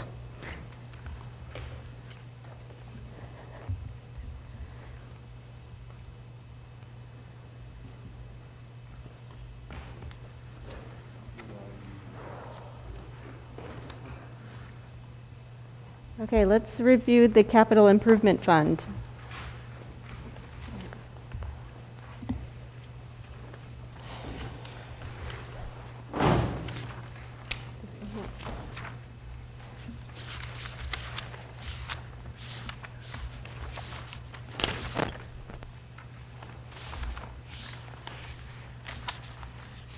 Okay. We're on the Sunset Recreation now? Capital improvement. Building additions fund. Oh, building addition. It should actually be building replacement fund. There was no building additions fund. They're not skipping this, are they? No. Okay.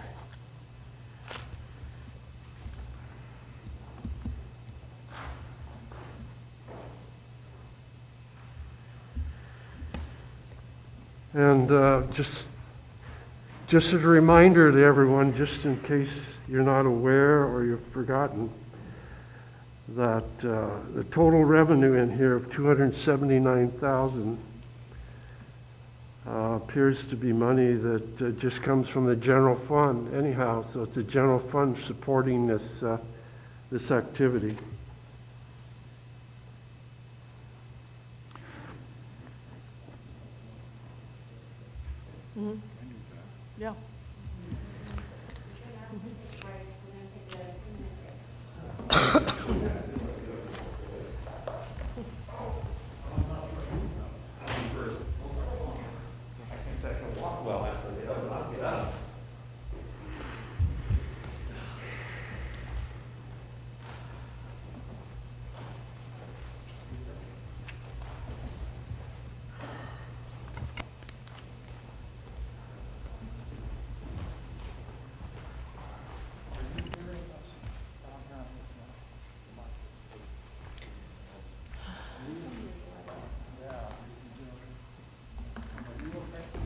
Yeah, I'm fine.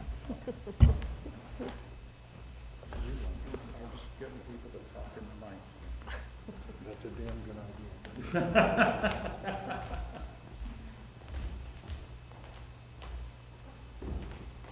I'm hearing Bob much better.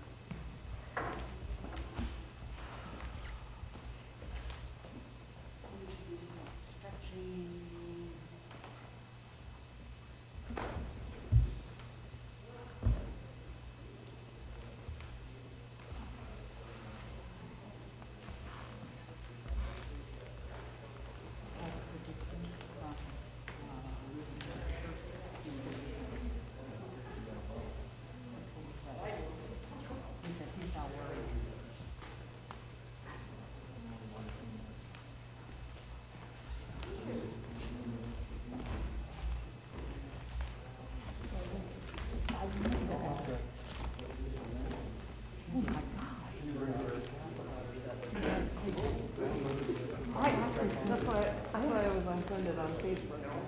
I actually told them, I said, I'm not gonna say the name, but we actually are aware of somebody who actually did this. Oh, yeah. And he said, I well, hope. he said he knew of somebody said he's been offended. He Yeah. said, it's the same lady. Mhm. And I said, The arm. There were pictures that were posted, and they got taken down once. She removed them, but she was taking photos there. And I commented. Yeah.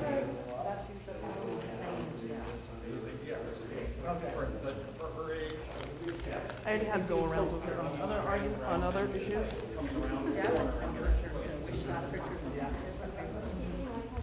yes. She was civil. It's really the same time, so he's texting me, take vitamin C.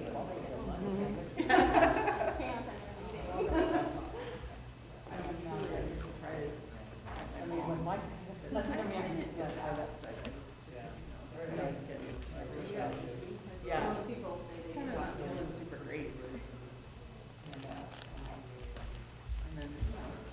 Wait. These numbers not making sense to me.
Okay, I think we should probably head back to our chairs.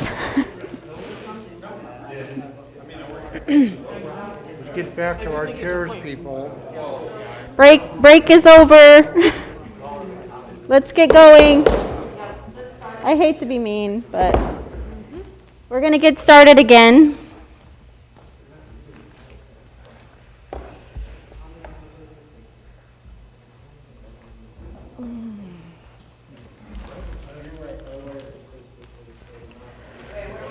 has questions on the, it says on the top of the page, Building Additions Fund, and it was renamed Capital Improvement Fund.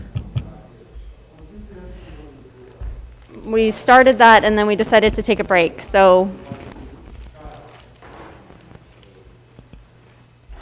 Any questions on that page, Capital Improvement Fund? I have a question. Okay. So the building replacement fund was in place from July, beginning of the fiscal year, through February of 2021.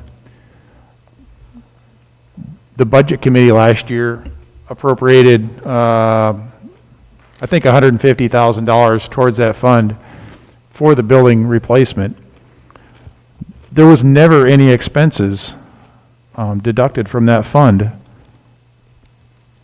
all the way through February. And then the supplemental budget happened, and the SRC fund was recreated, and now that shows some expenditures,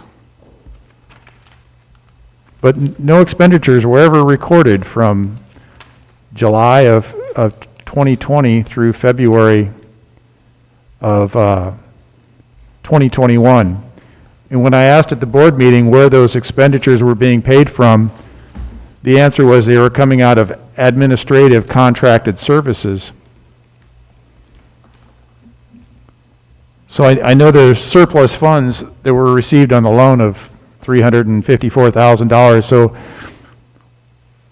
the way I read the financing agreement is those additional funds can be used to pay back the fees that were used to purchase the building. Will those funds be used to pay back the administrative contracted services line?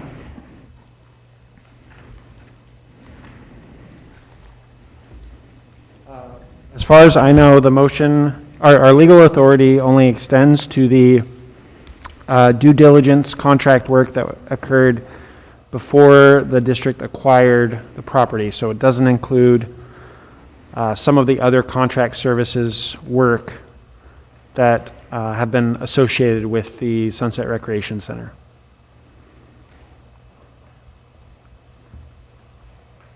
So those were paid out of admin contracted services last year. You know, I believe so, but I would have to double check. That's what the board told me when I asked that. So, but the way I understood it, the financing can be used to pay back those due diligence inspections up to, what's, 60 days, something around prior to purchase date? Yeah, so in the motion that the board adopted, there was a date that basically expenses incurred in between this time frame would be able to be reimbursed by that. So are they being reimbursed back to the administrative line? That's another question I don't have the answer for, but I can look into. Okay. It's always bothered me that sitting on this committee last year, we approved that $150,000 for the building replacement fund, and not a nickel was ever deducted from it while expenses were being spent on the property. Patrick, is this one of the questions you emailed to Marcus and Skylar? Yeah, I never got an answer. I mean, on this question. Well, and I didn't bring all my paperwork because I was asking them to give me a copy of all the questions that came in between anybody about finances. And so I know it seems like, and I don't have it with me, it's at home. There were a lot of answers given to you, and then you came back with more questions. Right. So I'm sorry I don't have it, but I know that they were answering some of your questions. I just don't have those copies with me. The answer was that the funds were being paid out of the administrative contracted services line item, and I never got the question answered why they weren't being paid for out of the fund that was created for that sole purpose. So, I don't know the answer to your question. I think it's it's something that, it's a line item question that we'd have to dig into farther, I would imagine. But I suppose from my perspective, I would think of a building additions fund as that you're actually doing capital improvement as opposed to research on potentially purchasing a piece of real estate. I mean, at that point, some of those expenditures we had not purchased, we had not entered into a contract even as we were incurring some costs. So I don't know. I mean, The way I understood the reason for the fund last year on the budget committee was that it was for the sole purpose of replacing or expanding the building, the envelope of the district. I agree, but at that time, I was on that budget committee too. We did not know we were going to be entering into contract to purchase a building. I think we were thinking about additions to the existing property that we owned, or at least, I think that's one interpretation. I don't think there's anything wrong with what you're proposing, that it could have been taken out of this fund. It was just taken out of admin instead. So I don't think there's anything wrong with it. I'm just proposing that perhaps that would be the rationale. No, we were in the process last year of installing new software, and there were some glitches with use of the software, even getting through the audit. So it could be that some things just weren't caught up. I don't know. But it's a good question.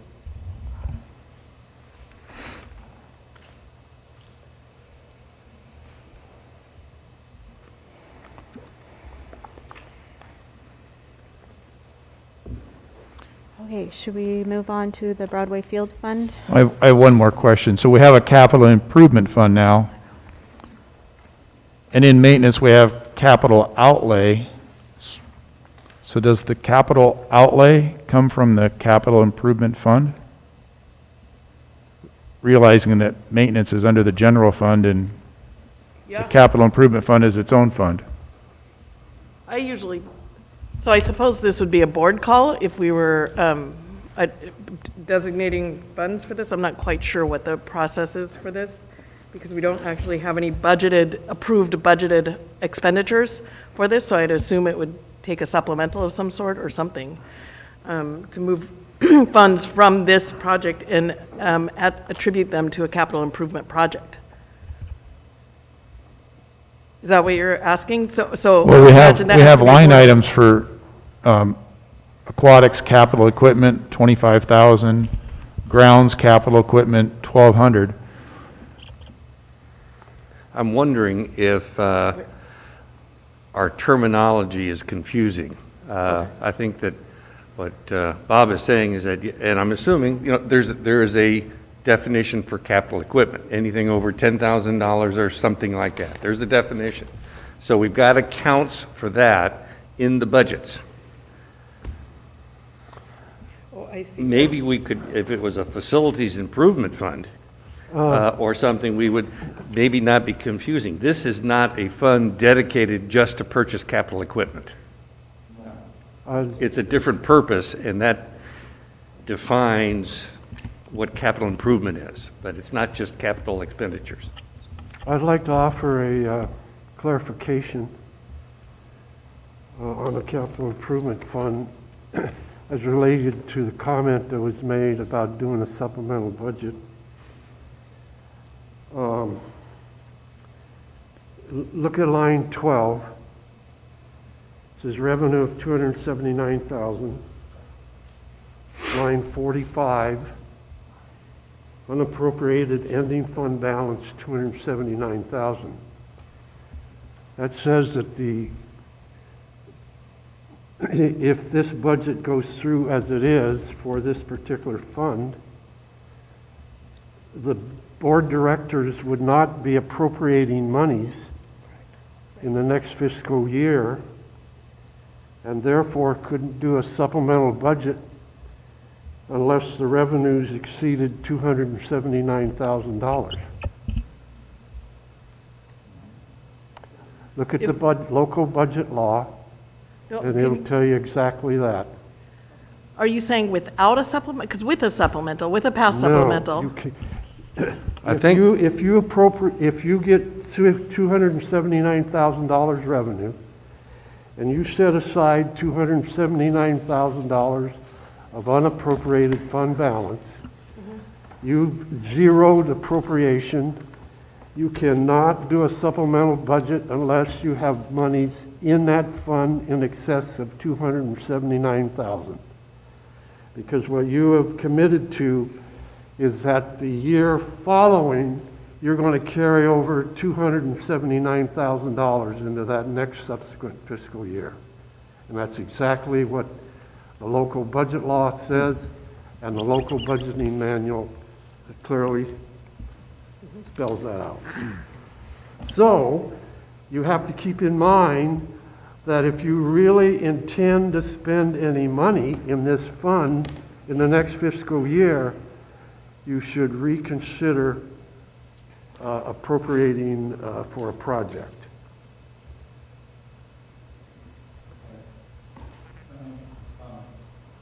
We did a situation with that similar 3 years ago in the transit district, and we did address it by going to a supplemental budget because circumstances had changed, and so we did do a supplemental budget and corrected that in progress during the year.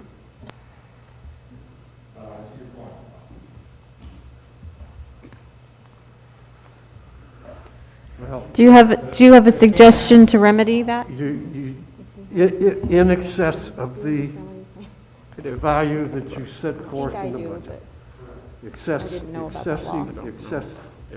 In excess of. That's not how I understand it.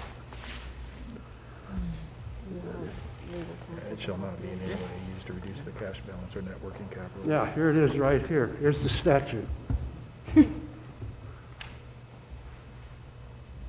I think we're interpreting this differently than you do.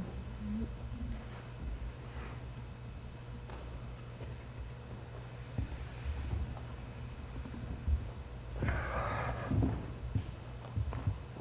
gave it away. No, I can't read it. I got another one.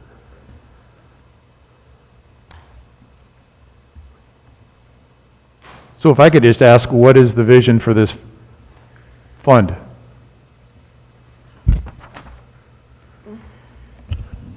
I would say the staff vision is that there's funds that are set aside for the future investment of the facilities and capital needs of the district. Not appropriated for this year because I feel like we're covering what we anticipate our needs to be, but perhaps to be appropriated at a later date or maybe even in future years for projects or improvements in our facilities.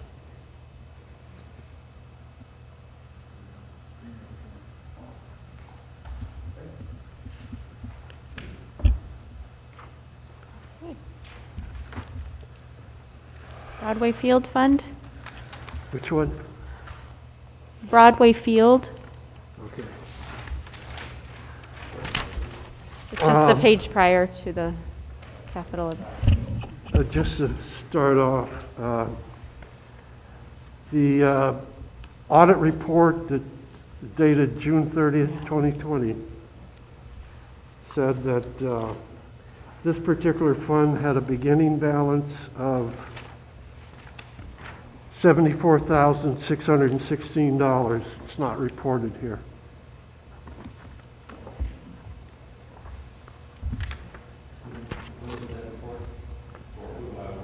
It's the June 30th, 2020, yeah.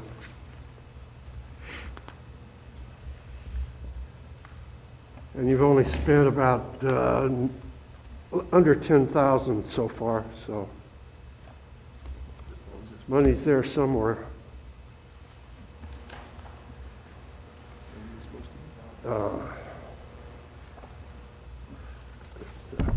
Right here. And if anyone wants to look at it, here's a copy of the audit report.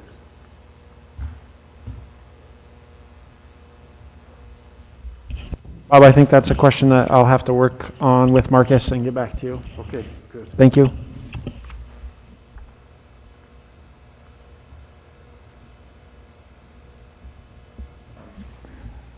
So there's been a lot of questions to get back to. I'm assuming you're keeping a list, Skylar? We're recording the meeting. I'll be you go back and listen and, processing the requests and, yeah, going through them and trying to do our best to tackle them. all right, thank you.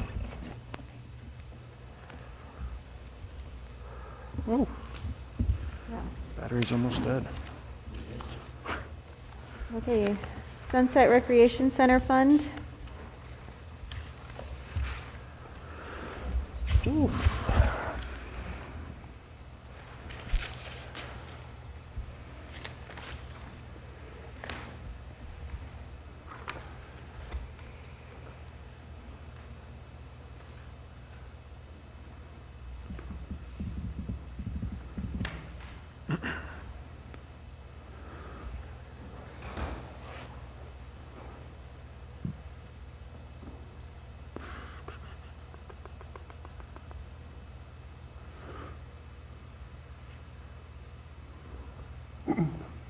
Okay, I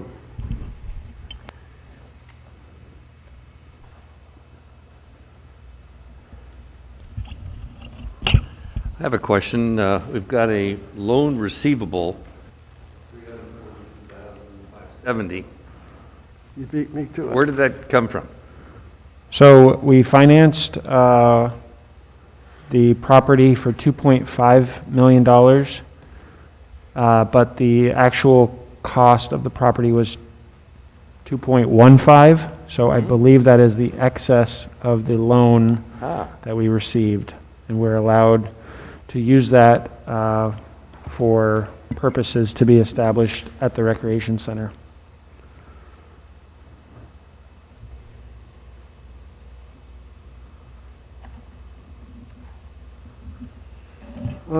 Okay, I have a question in relation to that loan, because that 342,000 figure was something I was wondering about what it was.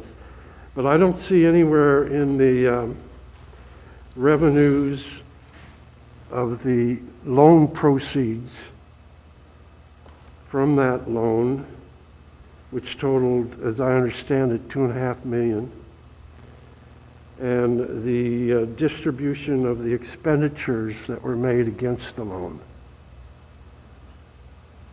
like the purchase and escrow costs and how much the bond counsel was paid and stuff like that. So that's missing from the adopted 2021 year.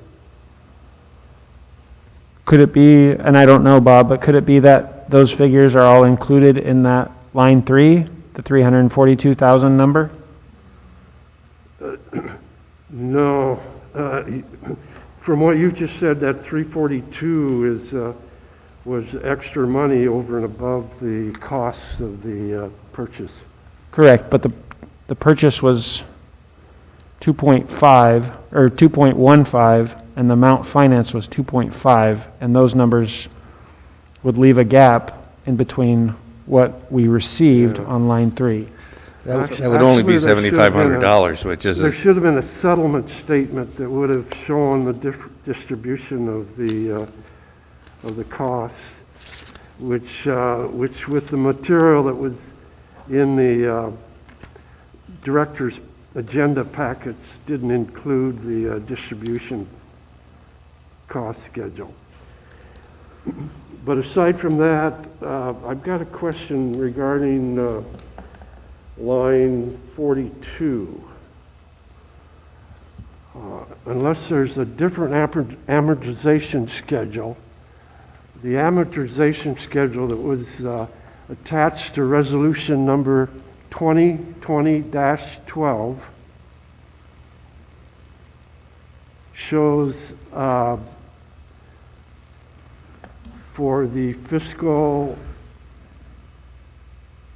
21-22 fiscal year, debt service of $168,294. So I'm wondering why that says $175,295, 269. Sorry, I have the, this is a hard word for me to say, amortization schedule right. Is there a different amortization schedule than what was attached to that resolution? Just one second, Yeah, if there is, I'd like to see it.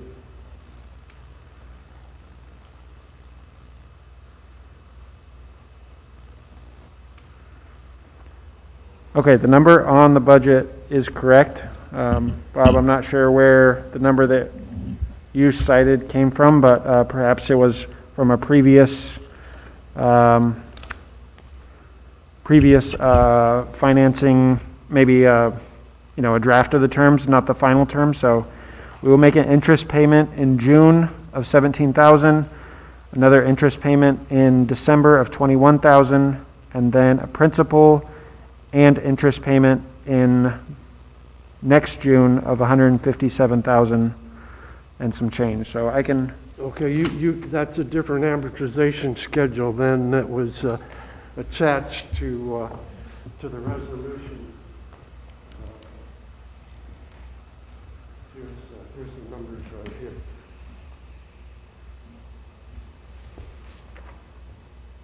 So this says estimated though, Bob. So I don't know if this is okay. Okay. I need the updated. It's right here. I don't want to give this one to you, but I will email it to you. Okay.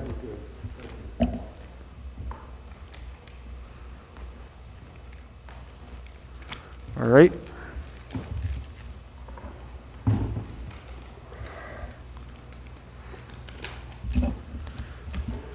I think it's just a misnomer to show that the cost recovery on the Sunset Recreation Center is 100%, just by virtue that we moved $270,000 in net working capital in there and transferred $95,000 from the general fund. The only revenues indicated, proposed for 21-22 is $55,000 with expenditures of $420,998. So just to make sure, we're going to spend $421,000 on Sunset Recreation Center this year, and we expect to receive $55,000. I mean, for me, this proposed budget, I mean, especially this fund, I mean, Patrick, from my opinion, it's really, really difficult to know what this year is going to look like, especially if we have a strategic plan. Sorry, my microphone's not working very good. Do you know what I'm saying? So, yes, I agree with you that 55,000 is low, but I don't think that that's going to be the actual. So, unfortunately, I feel like with this fund specifically, this is the most difficult one to propose. I don't know if everyone feels the same, but I don't know.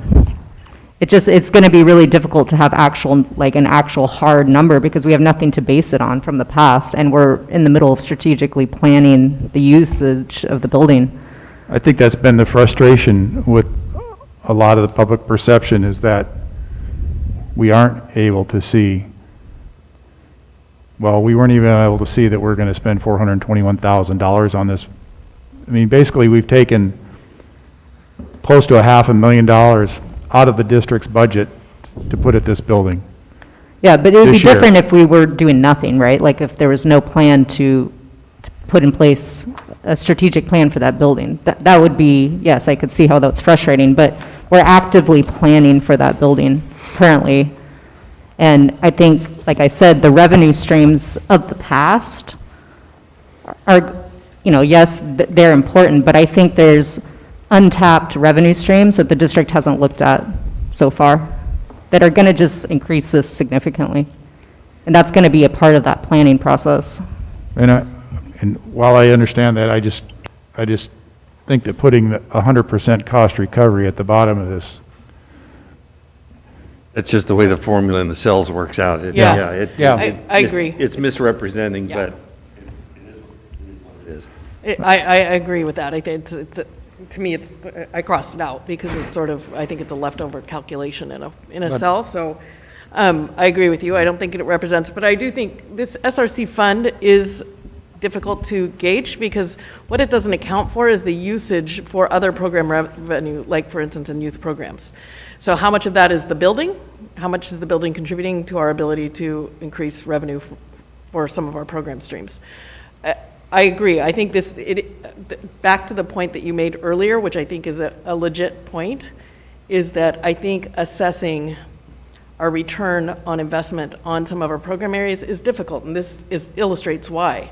Could we do as much childcare as we're doing without the SRC?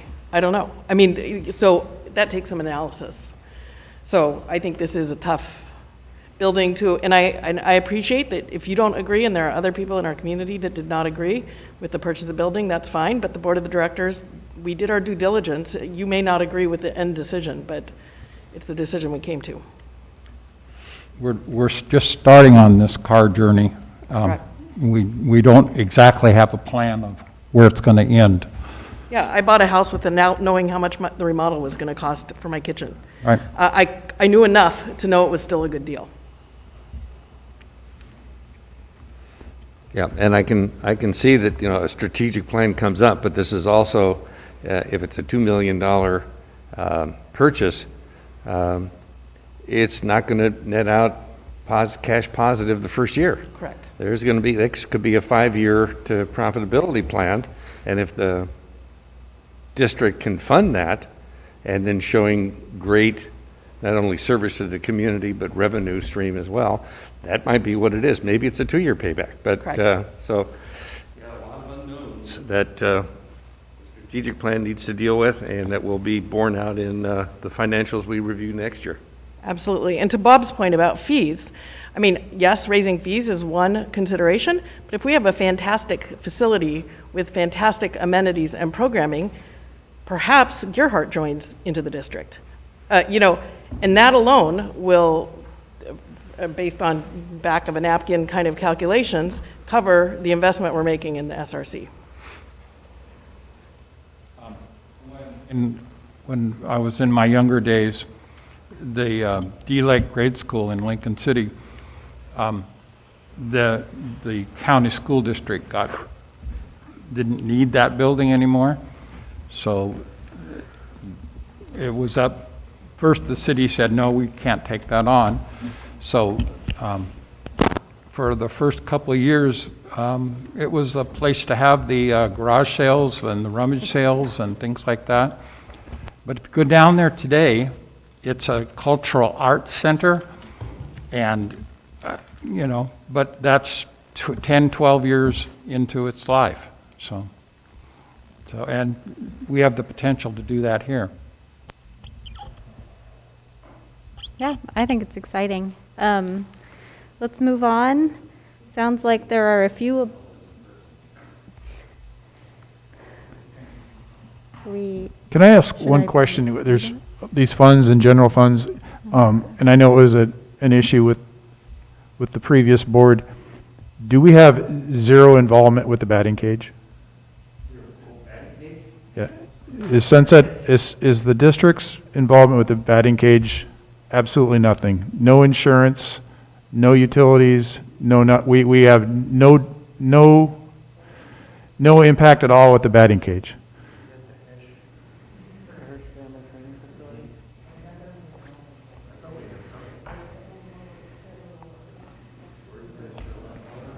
I know, but the line item, Patrick, so the foundation, Sunset Park and Rec Foundation has committed to covering the expenses. Skylar, I don't want to cut you short, but does the district, not the foundation, does the district have any involvement with the batting cage? We do, yeah. We're managing the facility. Then where's the line item in the budget for it? So the line item is included in personnel expense for the Director of Operations, whose staff is responsible for scheduling the facility. It's included in the maintenance budget for the extra time that a staff might have to spend in cleaning the restrooms. And why don't we have a line item showing what we are spending on that facility?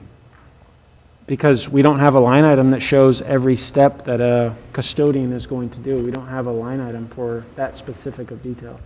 Are we carrying the insurance? We are not. No. No. That's Seaside Kids. Are we handling the payment for the utilities? You know, actually, I think I'm all through with this question, Patrick, unless the Budget Committee would like me to answer, because I think you're getting I just very think if we have a program, antagonistic, if we have a and I program don't that we're appreciate expending. the interruptions. Okay, let's stick to the If agenda. we have a program Let's we're stick to the expending agenda, revenue Patrick. on- Can I Patrick. point out that we also don't have a fund for the Mary Blake Center? Like we've Why got not? it- But that is just how they've chosen to handle their accounting. So it might not be how you handle it, Patrick, but that doesn't make it wrong. Well, can you ask the question, what does the Mary Blake Center cost us a year? No, but I am trusting the staff. That isn't my job. Yeah. It's not Some of you. these questions, what is the purpose of your question? My job is overall. What is your purpose? And be honest about it, because it's getting frustrating. No, my purpose is if we're supporting activities, it should be in the budget. If we're supporting Mary Blake Center, and there is some stuff in here for Mary Blake Center. I asked Skylar about it. There's expenses for utilities. They're in the checkbook. Just like the Hirsch Center, correct? Huh? It's like the Hirsch Center. It takes somebody to staff it. It takes somebody, I mean, this is all programming that we entrust our staff to oversee. Now, we do have to look and make sure that we have fiduciary oversight, but that doesn't mean we have to go in and redo their books. So, getting into the weeds like this, in some of these, I understand you might do it differently, but it doesn't make how they're doing it wrong. That's what I would say. But where would Right. which program is it in? The recreation center, or what program is it in? What are you talking about? Which are you referring to? Pardon? The batting cage area. What program is it in? I believe it It's comes under out of the personnel. Broadway Field Fund. The Broadway field, okay. Correct. Okay, so all the expenses relating to the batting cage or anything is in the Broadway building fund? Correct. Oh, by the way, while you're on that fund, unless you get that beginning balance straightened out in your budget, you are expending monies in violation of the state law by deficit spending. Bob, I think me and Marcus are gonna need to work with you, because I'm, I guess, a little bit confused, but I can trust your experience enough to know that maybe we can contact you after this meeting at a later date. All right, good, thank you. Sorry, we didn't hear what you said. What did Bob say? Were they speaking to me? She was asking what you said in regards to Skylar's comment. Oh, I said, no, that's fine, yeah.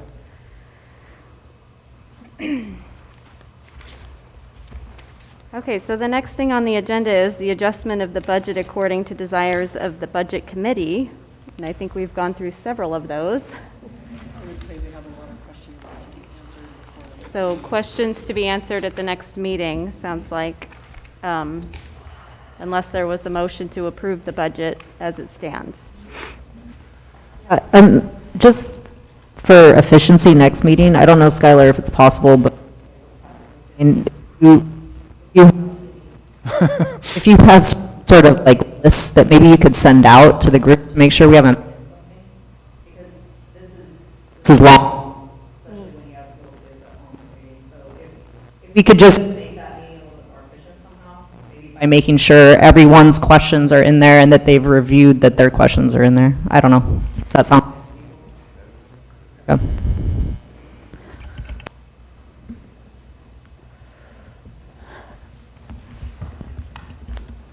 Can we also, I'd like- sorry, I think there was a flurry of emails and Yeah, I'd like, that occurred, so I guess I'd just like to wonder aloud to the group if that's going to be the continued practice. I'm not really in a position to tell you what I think should happen, but I think there's probably a more efficient way of handling those requests, and I would suggest in previous years, those requests can come to one of the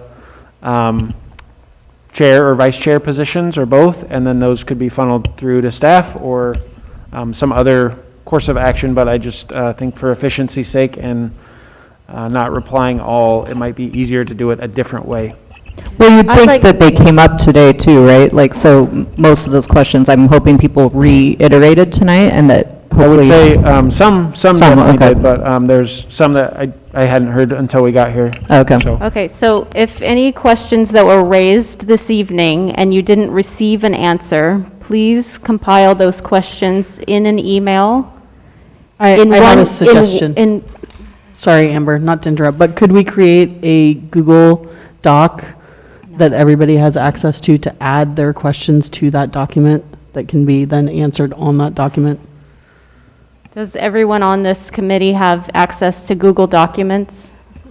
Well, like I said at the beginning, I think Skylar just re-listens to the meeting, captures the questions, and sends that out to the group. If there's additional questions to add, funnel those through Amber. Okay. Does that sound good? And I'd like it to be just in one email. I don't need to be receiving constant emails all day throughout the next 2 weeks. And then- So if you have additional questions, please think about it thoroughly, revise what you're writing, and then send it to me. Let's be responsible and respectful of each other's time. And then Skylar's going to put together the questions from the meeting and then put those out so we can review. Okay, fair enough. Does that sound good to you, Skylar? Sure. Okay. Okay, so our next meeting will be May 25th at 7 p.m. Was there anything else for the good of the order? Was there any further public comment? No. Okay, we'll close for public comment again, and meeting adjourned at 9:39 p.m.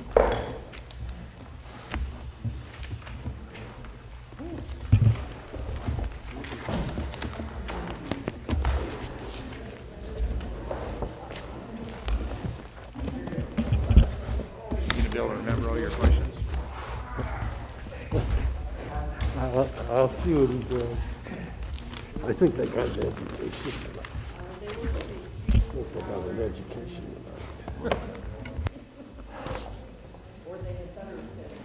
Okay, so